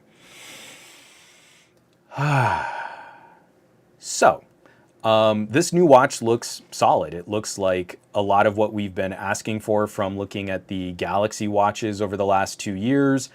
I really like Mobvoi hardware. I'm frustrated because it seems to me that Google is purposely not supporting Qualcomm-powered hardware as well as they should. I don't believe Mobvoi has the resources to fully build everything on their own in the same time frame if Google and Samsung have been working together. And as much as I'm a fan of Pixel devices, I'm hashtag Team Pixel. I've got the Pixel Watch and the Pixel 7 Pro because hashtag gift from Google. I think Google and Samsung need to be really careful here. I feel, and I have no evidence to support this that would be legally actionable. I am not a lawyer and I am not making a claim. But I feel that down the road, if Google is not delivering similar support to the hardware manufacturers that have kept Wear OS alive, a couple lawyers at Mobvoi and the Fossil Group, which is a pretty big organization of watch manufacturing, might have some kind of claim to say that this was a collusive marketplace and that Google engaged in unfair, anti-competitive business practices by only properly supporting Samsung with the newest software for their watches. If I were lawyers at Google looking at the wearable market and how that is such a profitable industry for not only selling like wearable devices, but also trafficking and user data, I would have very serious concerns over the optics of how come only these two watches seem to get any kind of support from the company that makes this smartwatch platform, and these other brands are still stuck on older watch software. And there are very clear reasons that kind of point to two companies working together to the exclusion of the rest of the market. I am not a lawyer, but I feel there is potential in there for some kind of class action lawsuit. And something tells me that if that trend continues and we see Fitbit really become a Google product, a Google service, I would be looking in the EU at regulators who might be concerned about a lopsided marketplace with one company having too much power and too much leverage over user data. If I were Google, I would be a bit more public and working a little bit more aggressively at supporting the healthy competition landscape of Wear OS. But that's just me. I'm not Mr. Google, so I can't make those kinds of decisions. But I would be really concerned if some lawyers and some regulators decide that, hey, you know what? I don't think Google's paid enough fines this fiscal quarter. What else can we fine them on? That would be, you know, I think it's a bad look. I think it's a bad look for Google. I really feel they could be doing this better.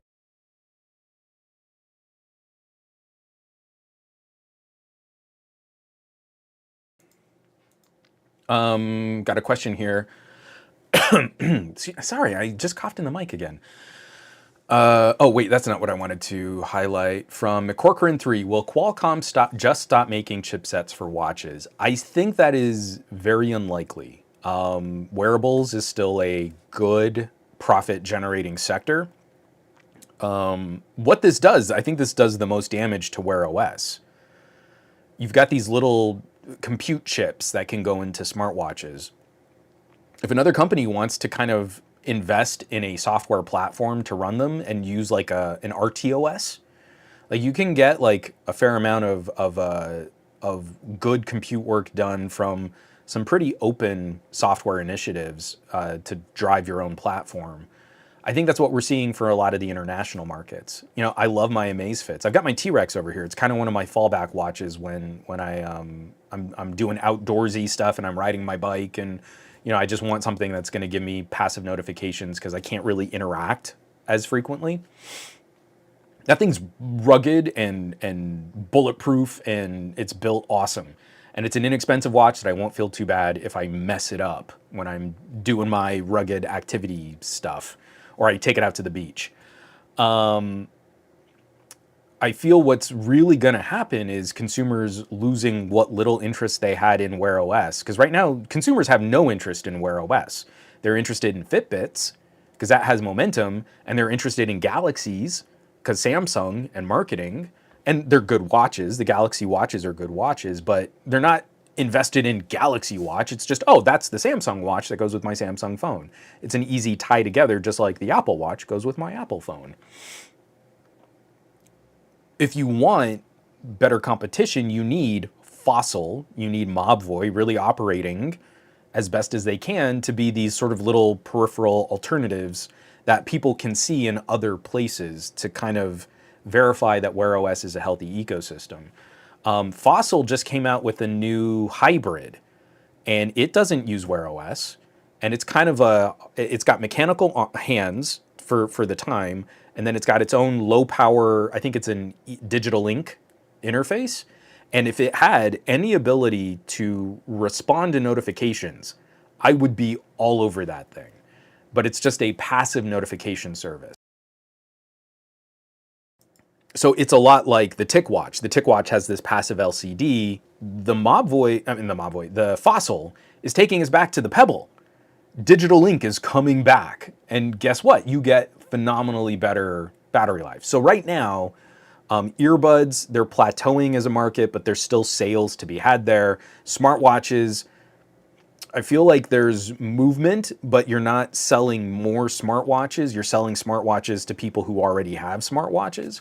And Qualcomm is still in this market. MediaTek is looking at stepping into this market with a bit more focus. And I feel the people who are going to win out on Qualcomm and MediaTek staying are really all of these other players. All of these other sort of alternative brands, Poco and Xiaomi. You're going to see a ton of watches from them. I bet you're going to see another generation of BBK-backed smartwatches. The OnePlus watch was kind of a bust, right? It really struggled at launch. It was a very clumsy launch. They should have waited and polished that up. But you know they're not going to just leave it. There's too much money to be had with the accessory add-on. So I don't think Qualcomm's going to leave. I just think other companies are going to benefit from this, and we're going to get a poorer Wear OS experience for only having Google and Samsung playing in this market for as long as they have. And that makes me sad, because right now, the best compute interaction is on a Wear OS watch. No, I'm sorry. Apple Watch, yes. But I mean for us Android users, the best experience for being able to not just get a notification, but also reply to that notification is on Wear OS. And that's what I want. But if you give me notification replies and speech-to-text replies on an Amazfit, I'm probably going to go with that Amazfit. It's kind of a no-brainer. I'll get like double the battery life of my TicWatch, and the main thing I want is being able to reply to that text or to that instant message, or maybe even to an email directly from my wrist without having to pull my phone out of my pocket. If I can do that, I don't really need Wear OS anymore. So that's where we're really hurting. And it sucks. Because again, you want to point some blame, and Mobvoi deserves some blame. I think they've done a terrible job of communicating with their customers. I feel like their PR is so limited, especially in English-speaking countries, that if you bought a TicWatch, you'd be like, hey, I'm frustrated about this. And you try to talk with their support staff, and they're like, thank you for supporting our company. And you're like, no, you actually do need to address this more clearly and more publicly, but they also can't risk the ire of Google, right? They can't go out there and say, oh, I just said the G word and 3 phones on my desk just lit up. They can't go out and burn that bridge so long as their software is kind of tied to that ecosystem. And that's where it's even more frustrating. I feel like that's one of the reasons why their fitness trackers have increasingly relied on RTOS versus Wear OS. Mobvoi, their Arty software is really good. And they've got their own little fitness band. And it's a nice little watch. And so I feel like that's a direction that they're probably going to start pushing more of their products. Why rely on Google if Google won't support us or back us up? But customers get lost. So if a consumer has bought a TicWatch like me, and they are not paying attention to all of the shenanigans of the global semiconductor industry, they're not going to know that that's kind of the problem. Mobvoi needs to be more public about, hey, this is what's really going on with our products, and we want to be able to support our customers, and this is where we're stuck. And if you want to apply pressure and if you want to help us with this, you need to be able to communicate with Google that we also need the support and we also need the resources to properly deliver you the experience you should have. We don't want to give you Wear OS 3 and then sacrifice features like the Google Assistant that should be functional on your watch, but it's not. And it's not because Google and Samsung, not because of us. That's a hard conversation to have publicly, because then a Google PR rep is going to be, no, we've given people all of the documentation and they have Wear OS is an open platform and customers need to decide for themselves and blah, blah, blah, blah, blah, bootstraps. And you're like, that's not it though. That's not the reality of how all of this works.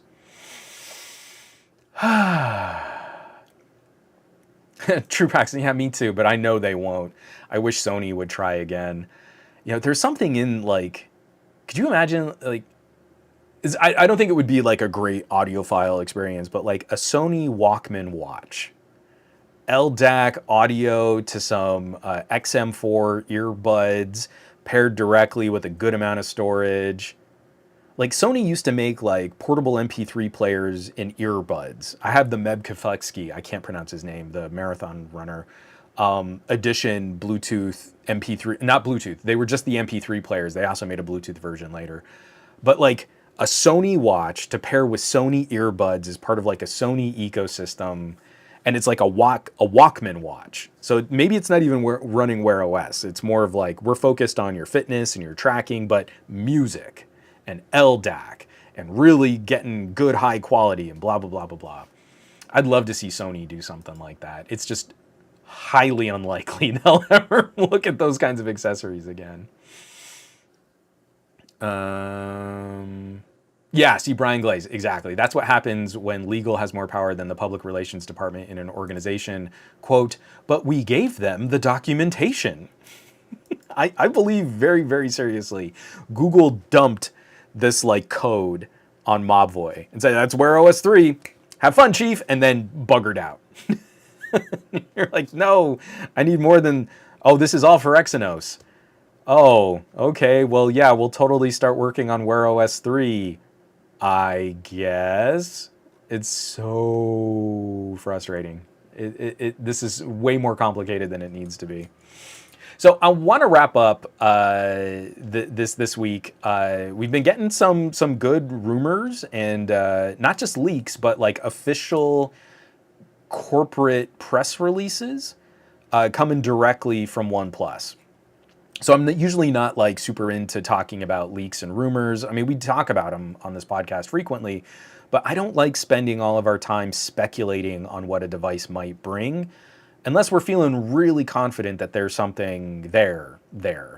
I don't like, you know, like, oh, well, the next OnePlus should have a 6K display and 600 watt charging and 6 cameras that all shoot 600 frame per second 6K video. I don't know why I made those all sixes. But OnePlus, the website, is teasing their launch event. And so we've gotten a little bit of information on the OnePlus 11 and also the OnePlus Buds Pro. Now, if I were a really good podcaster and streamer, I would have pulled out my old OnePlus Buds Pro to use as a prop. They're sitting in a cubby right over there. And I could take the time to try and dig them out of that cubby now. I don't really feel that's worth it now. I feel I missed my moment. But the OnePlus Buds Pro were really good earbuds. And it looks like the OnePlus Buds Pro 2 are going to be a nice evolution over what I liked on the Buds Pro. So let me go back into screen share here real quick. And so this is the official OnePlus Cloud 11 launch event, February 7 at 9 a.m. Eastern Standard Time. It means I need to wake up early on February 7 to watch the stream because they're going to be, I'm 3 hours behind. But I'm going to start with the OnePlus Buds Pro because I like what I'm seeing here. So they look really similar to the OnePlus Buds Pro 1, And I really like that in terms of hardware, they're detailing that this is going to be a dual driver audio setup, co-created with Dyne Audio. It looks like it's not a dynamic driver and a balanced arm. I'm not sure what this little circle here is. So I'll be curious to see exactly what, if it's like a dual dynamic driver or if it's some other type of maybe more exotic audio unit. But I'm really happy to see dual driver in another first party earbud. The little pieces and mechanisms that generate vibrations that we register as sound, you can get phenomenal audio quality off of one little mini unit. It's like a little circle and it looks like a tiny miniaturized version of what you would see in a speaker, like a speaker cone with a big magnet. So that's in your earbud. That's a dynamic driver, and it's usually attached to some kind of membrane, and the magnet gets wiggled by electricals. I'm grossly oversimplifying, but please just kind of go with me on this. That wiggles, and the membrane that it's attached to wiggles, and what the magnet is made out of and what the membrane is made out of contributes to the quality of the sound that you hear. You can get incredible audio quality off of one little dynamic driver. You sometimes need to spend a bit more, and sometimes those materials can get really exotic, but really, that's tuning that isn't phenomenally difficult. We can then add multiple vibrating things inside an earbud chassis that can contribute to different frequencies of sound. So maybe you want to use the dynamic driver for a certain tier of sound. Like maybe you want that to focus on low frequency because it's a larger surface area, and then you can use a smaller driver to articulate your mids and your highs. And that's a pretty common sort of delineation of duties. It's why I think sound cores sound so good. They are super consumer boomy bass earbuds, and they have a hybridized dynamic driver and balanced arm that I think drive that really, really, really well. There are all kinds of other different solutions. You can go multiple, like significantly more multiple dynamic and balanced arms. I've got C16s. They have 8 drivers per ear, and each driver is responsible for very specific articulation of frequency response. I always have them in arm's reach. These are my Odyssey Euclid. They're a little messy right now, so I'm not going to worry about the camera focusing on them to any great degree, or maybe I'll try and get them to focus. No, my camera's not going to do it. Anyway, they've got ear schmutz all over them, so you probably don't want to see that anyway. But this is a planar magnetic earbud. Adore the audio on this. They're also ridiculously expensive for a pair of earbuds. So again, we have all these different ways that we can generate sound. That was a really long-winded way of saying seeing a dual driver setup as a first-party solution from OnePlus is encouraging. I like seeing them continue on the Buds Pro to offer something that's a little different than, say, a pair of AirPods. AirPods are single-driver earbuds. That is not bad. Single driver can sound great. But I like how you can articulate different frequencies of sound and how you can tune dual driver and multi-driver earbuds more specifically. That is just a personal preference, and plenty of audiophiles will not only disagree with me, but will point to a whole bunch of math and science and acoustics to talk about how that's not completely correct. I'm telling you, I am oversimplifying years of audio reinforcement engineering and acoustical science. This is not meant to be a deep dive. It's just a personal preference on how I like a consumer earbud to sound and what I prefer in trying to tune it. That took way too long. The other part of this that's probably going to be more interesting to a lot of people is the second little window here on the right. Unparalleled listening experience by Google. Immersive audio, effortless pairing. So it seems, based on the press release that I've gotten, because OnePlus sent out a press release, and they are publicly showing this graphic here. It's a woman with OnePlus Buds in her ears, and it looks like she's in this bubble of sound with sound waves coming from multiple directions.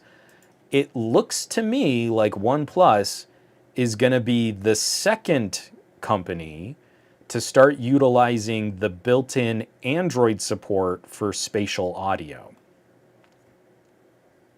So Google did it first with the Google Buds, or the Pixel Buds, excuse me, hashtag Team Pixel. It looks like OnePlus is going to be joining Google with support for that directly.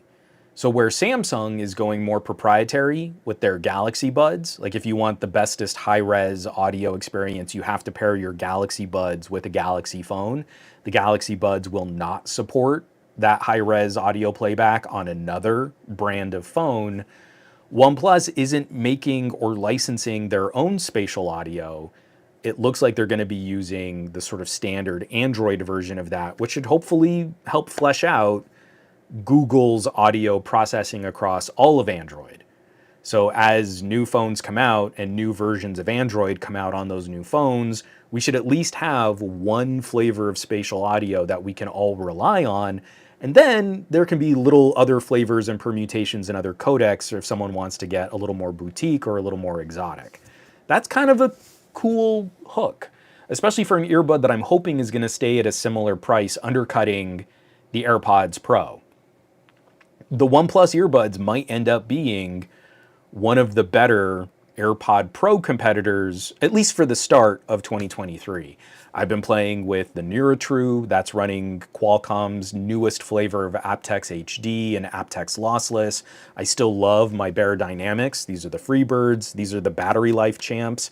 Great ANC, but very, very good, like mellow, consumer flavored sound quality. I just had the JBLs. Where are the JBLs? The JBLs, which have their own separate USB-C plug so that you can, oh, sorry, I just snapped that right by the microphone, so that you can do low latency, almost zero latency gaming playback.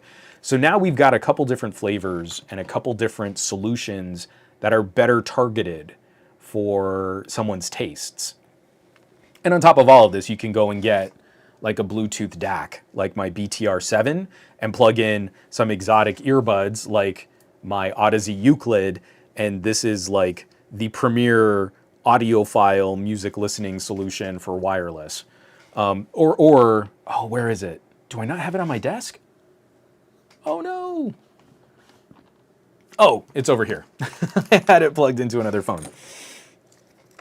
This is my iFi Griffin, which is also a premium, super great DAC amp Bluetooth solution too.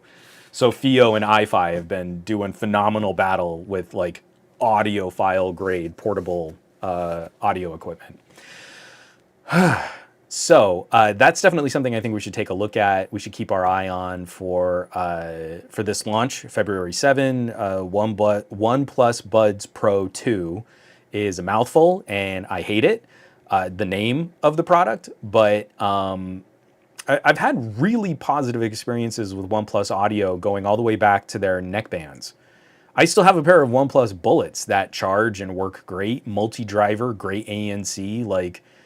Across the way, OnePlus has managed to keep up with some really good consumer audio. And if they're adopting a Google standard for spatial audio and they're maintaining support for dual driver, good ANC, they've got really fun features like just sort of background noise. Like if you just want like ambient water, stream, creek, river trickle water sounds, or if you want like kind of floating ambient forest sounds, like you can use your earbuds just to kind of block out what's going on around you. Some really, really good stuff. Some really good stuff. Brian Glaze is asking, did you ever try the Buds Z? I did the OnePlus Buds. Oh, which ones did I do? I did the Buds Z, but I didn't try the OnePlus Buds Z2. So I've done the Buds Z and the Buds Pro. I haven't done the Nord Buds or the Buds Z2. I think that's all they sell. I'm like, I try to keep up with all of the companies and all the different things that they make. That's just from memory. I can't, yeah. I've only tried 2 of their last generation earbuds. I haven't kept up with some of their newer low cost options. In part because I was doing so many earbud reviews on things like Earfun and Edifier and One More. The One More buds are so good right now. I was really ratcheting up ear infections across all of 2022. So I have to slow that down. And increasingly, when I review earbuds, they're going to be written reviews now. I can't dedicate all of the time and energy and effort to making them videos. Unless something really special happens that I can kind of comment on, earbuds are now going to be exclusively written on somegadgetguy.com. McCorcoran,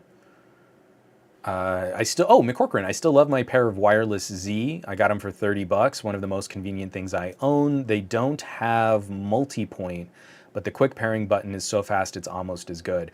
That's someone else did that, and I want to say it was I think it was Bear Dynamic, where they don't have true multi-point, but they have this insanely fast quick connect, where if the Buds remembers the host, you go into the host and you tap pair, and it's almost as fast as like that first time quick repair kind of connection. I think it was Bear Dynamic. I might have to look that up now. It might have been a One More. But multi-point, that's another thing I hope we'll see on the OnePlus Buds Pro 2. Again, just their support for things like LHDC has been really interesting. The build quality was really nice on the Buds Pro. Sound quality was very good. It could be a good add-on. If you're considering shopping this hot new OnePlus 11, look at this new Hasselblad OnePlus launch event. I'm hoping there's some good bundles and incentives to also tack on a pair of these Buds Pro 2. Because the Buds Pro did impress. I liked those earbuds. I just want to see real quick, they have some images for the all-new OnePlus 11 5G. Witness the shape of power. And it's the OnePlus 11 5G with Hasselblad, seeing that camera module on the back of the phone. And it goes into light speed because it's the camera that went to space. And then the alert slider is on the OnePlus 11. So that's going to be great.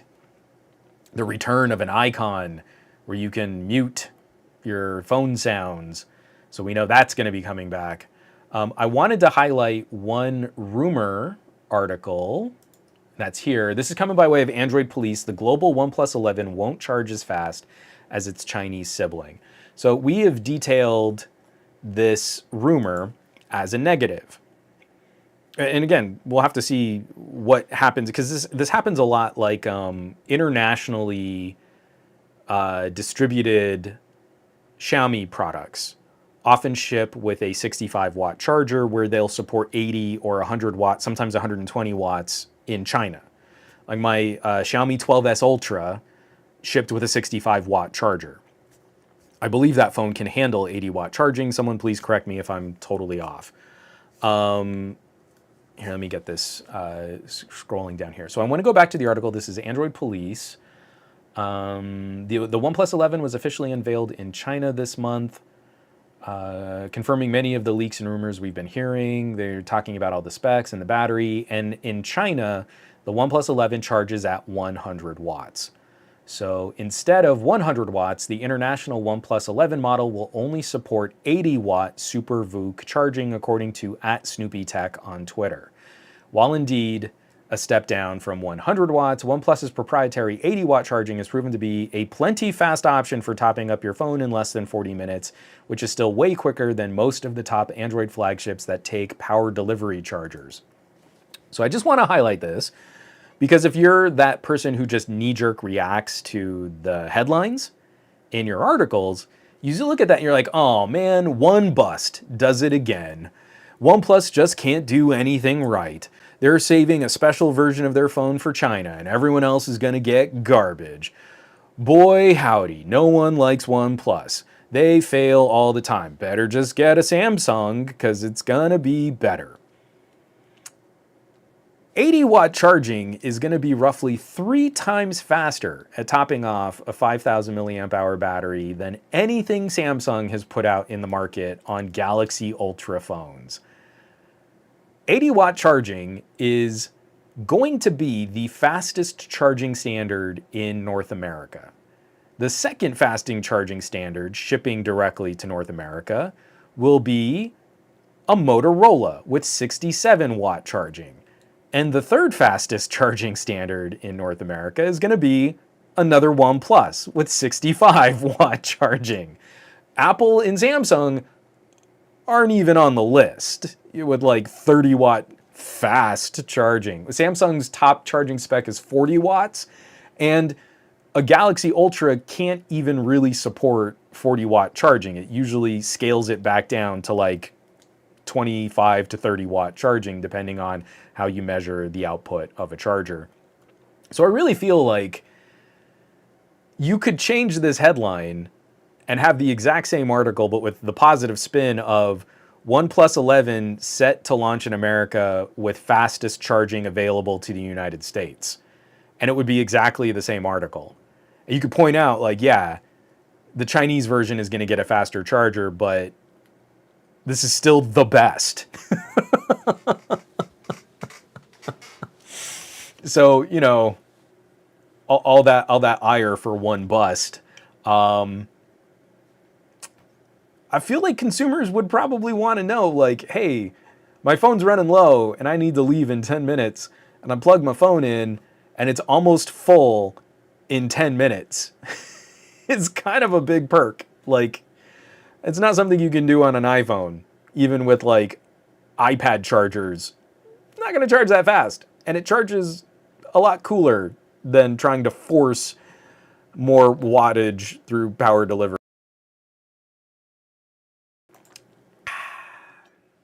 Oh, wait a minute. What did the OnePlus 9T charge at? Was that a 100-watt charger? Is the 9T the fastest? Did I just mess that up? Let me see if I can. I'm still on the OnePlus website. Let me go to phones. OnePlus 10T, not the 9T. The 10T specs. Go to the specs. And camera and performance and connectivity and buttons and where's the charging? Or is that going to be under performance? 125 watt. Okay, so the OnePlus 10T is the fastest charger in North America.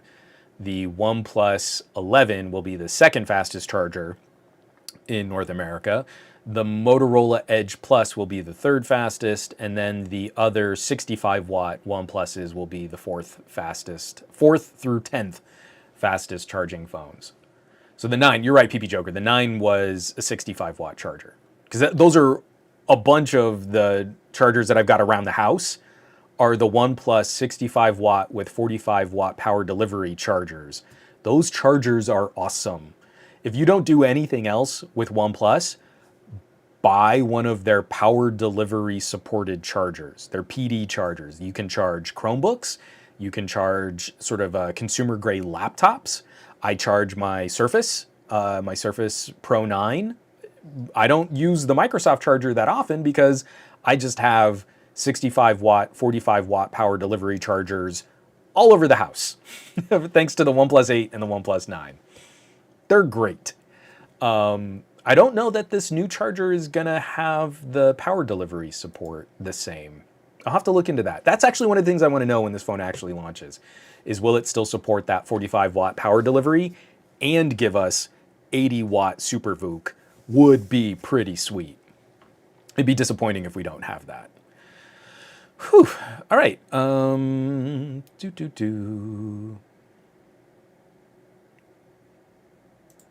So from Corcoran, I just pretty much charge my phone whenever it's convenient and try to keep it mostly charged most of the time. Good luck with long-term battery. My 4A G8X still have like 90% battery health, and they're 2.5 years old.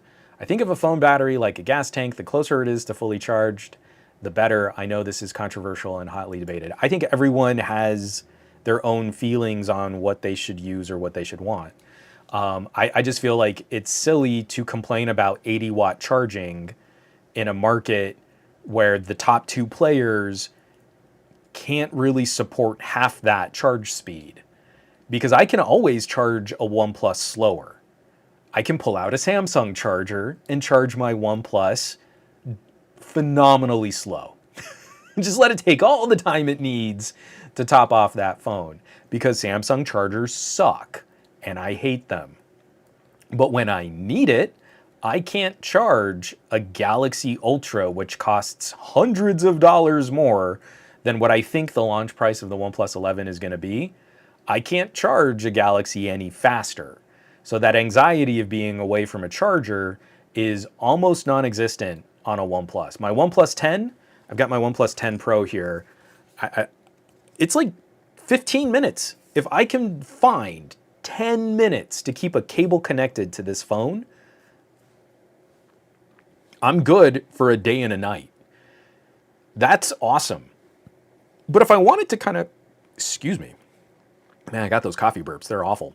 But if I want it to, kind of cool off and not charge as aggressive, and actually, even at its hottest charging speed, it's not warmer than charging 45 watts on a Galaxy. You're charging so much faster, but with a more efficient charging proprietary solution. But if I want, I can trickle charge it on my car charger. That's fine. I can do that too. It's cake. I can't flip that script and get an iPhone to charge any faster and not be screaming hot at the same time. So, yeah, PP Joker, if I want a slow charger, I'll take a 5-watt Apple charger. Done. Yeah, I only have, the only iPhone I still have in-house is the 2020 iPhone SE. And I somehow managed to have 4 or 5 of those little Apple charging bricks just over the years have accumulated in this office. I genuinely don't know where they came from. Like they just sort of multiply on their own. It's like a asexual reproduction of e-waste Apple chargers, which is hilarious. Yeah, Brian, I completely agree. It is immensely silly to complain about OnePlus's charging when the other big names can't even compete in the same stratosphere. So how dare OnePlus? Aren't we so upset? The OnePlus in China is going to charge 20 watts faster than the OnePlus here in the United States. What a fail. I have written a negative headline to OnePlus's business strategy in the United States. Give me the clicks. I need the OnePlus outrage. They betrayed me. They were only good when they were $200 phones. Clicks. I want flagship killers. Give me the clicks. It's so funny. So I think that's where we should wrap it up. I ran a little long, and my voice is actively starting to kind of fuzz out on me here. February 7, we're gonna get the full scoop on everything that OnePlus is gonna do. Looking forward to that. I'm gonna have some fun stuff coming out this week. I think I'm finally gonna be able to finish up a sort of a long-term test drive on the Surface Pro 9. And spoiler alert, I have mostly positive things to say about that experience, and I'm gonna have some cranky reactions to all the people that act like you can't do anything on Windows on ARM, which is dumb. What else do I? Oh, that's right. Next week, I want to. I almost forgot. Next week is the last Monday of the month, so we're back on our regular schedule. Next week is going to be a pajama podcast, and I'd kind of like to chat some movies and some music and some TV shows, anything that you guys and gals and tech nerds are watching or listening to. So let's make this kind of an open, broad conversation on just like catching up on streaming stuff, catching up on some movies. Got a lot, that I'm trying to kind of mark off our checklist. Finally got to see Top Gun. It was boomers save young people from bad guys, and it was a fun movie. That's cool. Did feel really kind of back patting. I want to use a more serious word about self-pleasuring, but it did feel kind of back patting, like, oh, these young kids today can't do things that us old folks can do. And you're like, well, yeah, that's your fault, because you didn't train them to do that. So that's on you. You need your own participation trophy. I feel like Gen Z, they're going to be fine. They're going to be fine without you once we move on, generationally speaking. That was a loaded emotional reaction to Top Gun Maverick right there. So the last thing I want to point out, okay, we only got like a minute or two here, so I really need you to focus on the comments here right now. NVIDIA has updated their broadcast software to do eye reorienting. Okay, so NVIDIA is what I use to do this like slight camera panning. So, like my frame kind of moves around. And I turned it on for this podcast just to see if anyone would notice or freak out about it.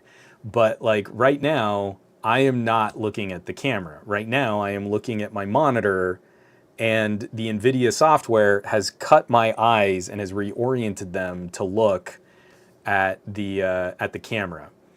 I think this effect is really freaky.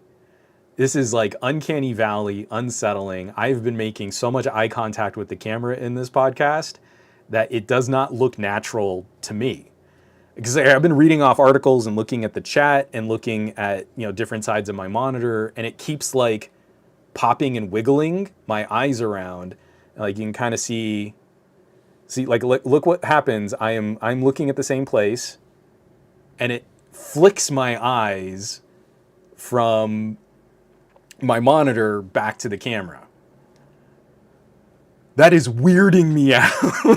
This is so like it's giving me that kind of squirrely, prickly feeling in my nether regions, but not in a good way. Not in an earbud kind of way, like in a, oh, I for one welcome our future robot overlords when they take over the planet. So if anyone has any thoughts on that, if it was distracting to you, please let me know. If you didn't notice at all, also, please let me know. Hit me up on somegadgetguy.com, hit the comments, or, catch me on social media or any other places there. I just want to point it out here now at the end of this podcast because I ran it the whole show and no one mentioned anything on it. And boy, howdy, is it weird to see my face as I'm looking at my monitor looking directly back at me. Oh, and look at what happens when I block one eye. Oh, that is so weird. Oh, I hate that so much.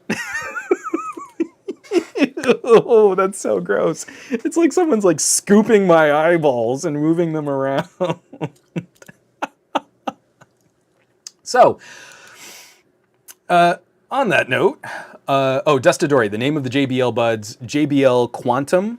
Their Quantum line at JBL is their gaming line. And I haven't tried their other gaming headsets. Go to somegadgetguy.com and I've got a full review written up on the JBL Quantum Buds. I like them a lot. They're boomy and bassy, but that low latency USB-C puck is awesome. So folks, I want you all to have an amazing week. I want you to do awesome with your technology. I want you to be awesome with your technology. Catch the whole crew of people who are streaming. We've got Gadget Goddess. We've got Tech for Your Needs. We've got Barry Johnson, LaShawn, Easy Computer Solutions.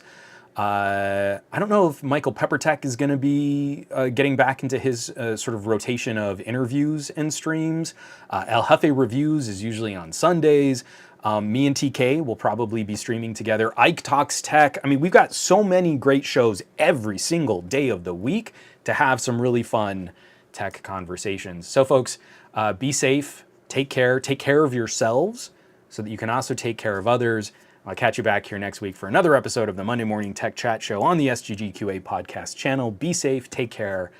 I love y'all, and I'll catch you back. And now I'm not looking at the computer screen. I mean, I am looking at the computer screen. I'm not looking at the camera.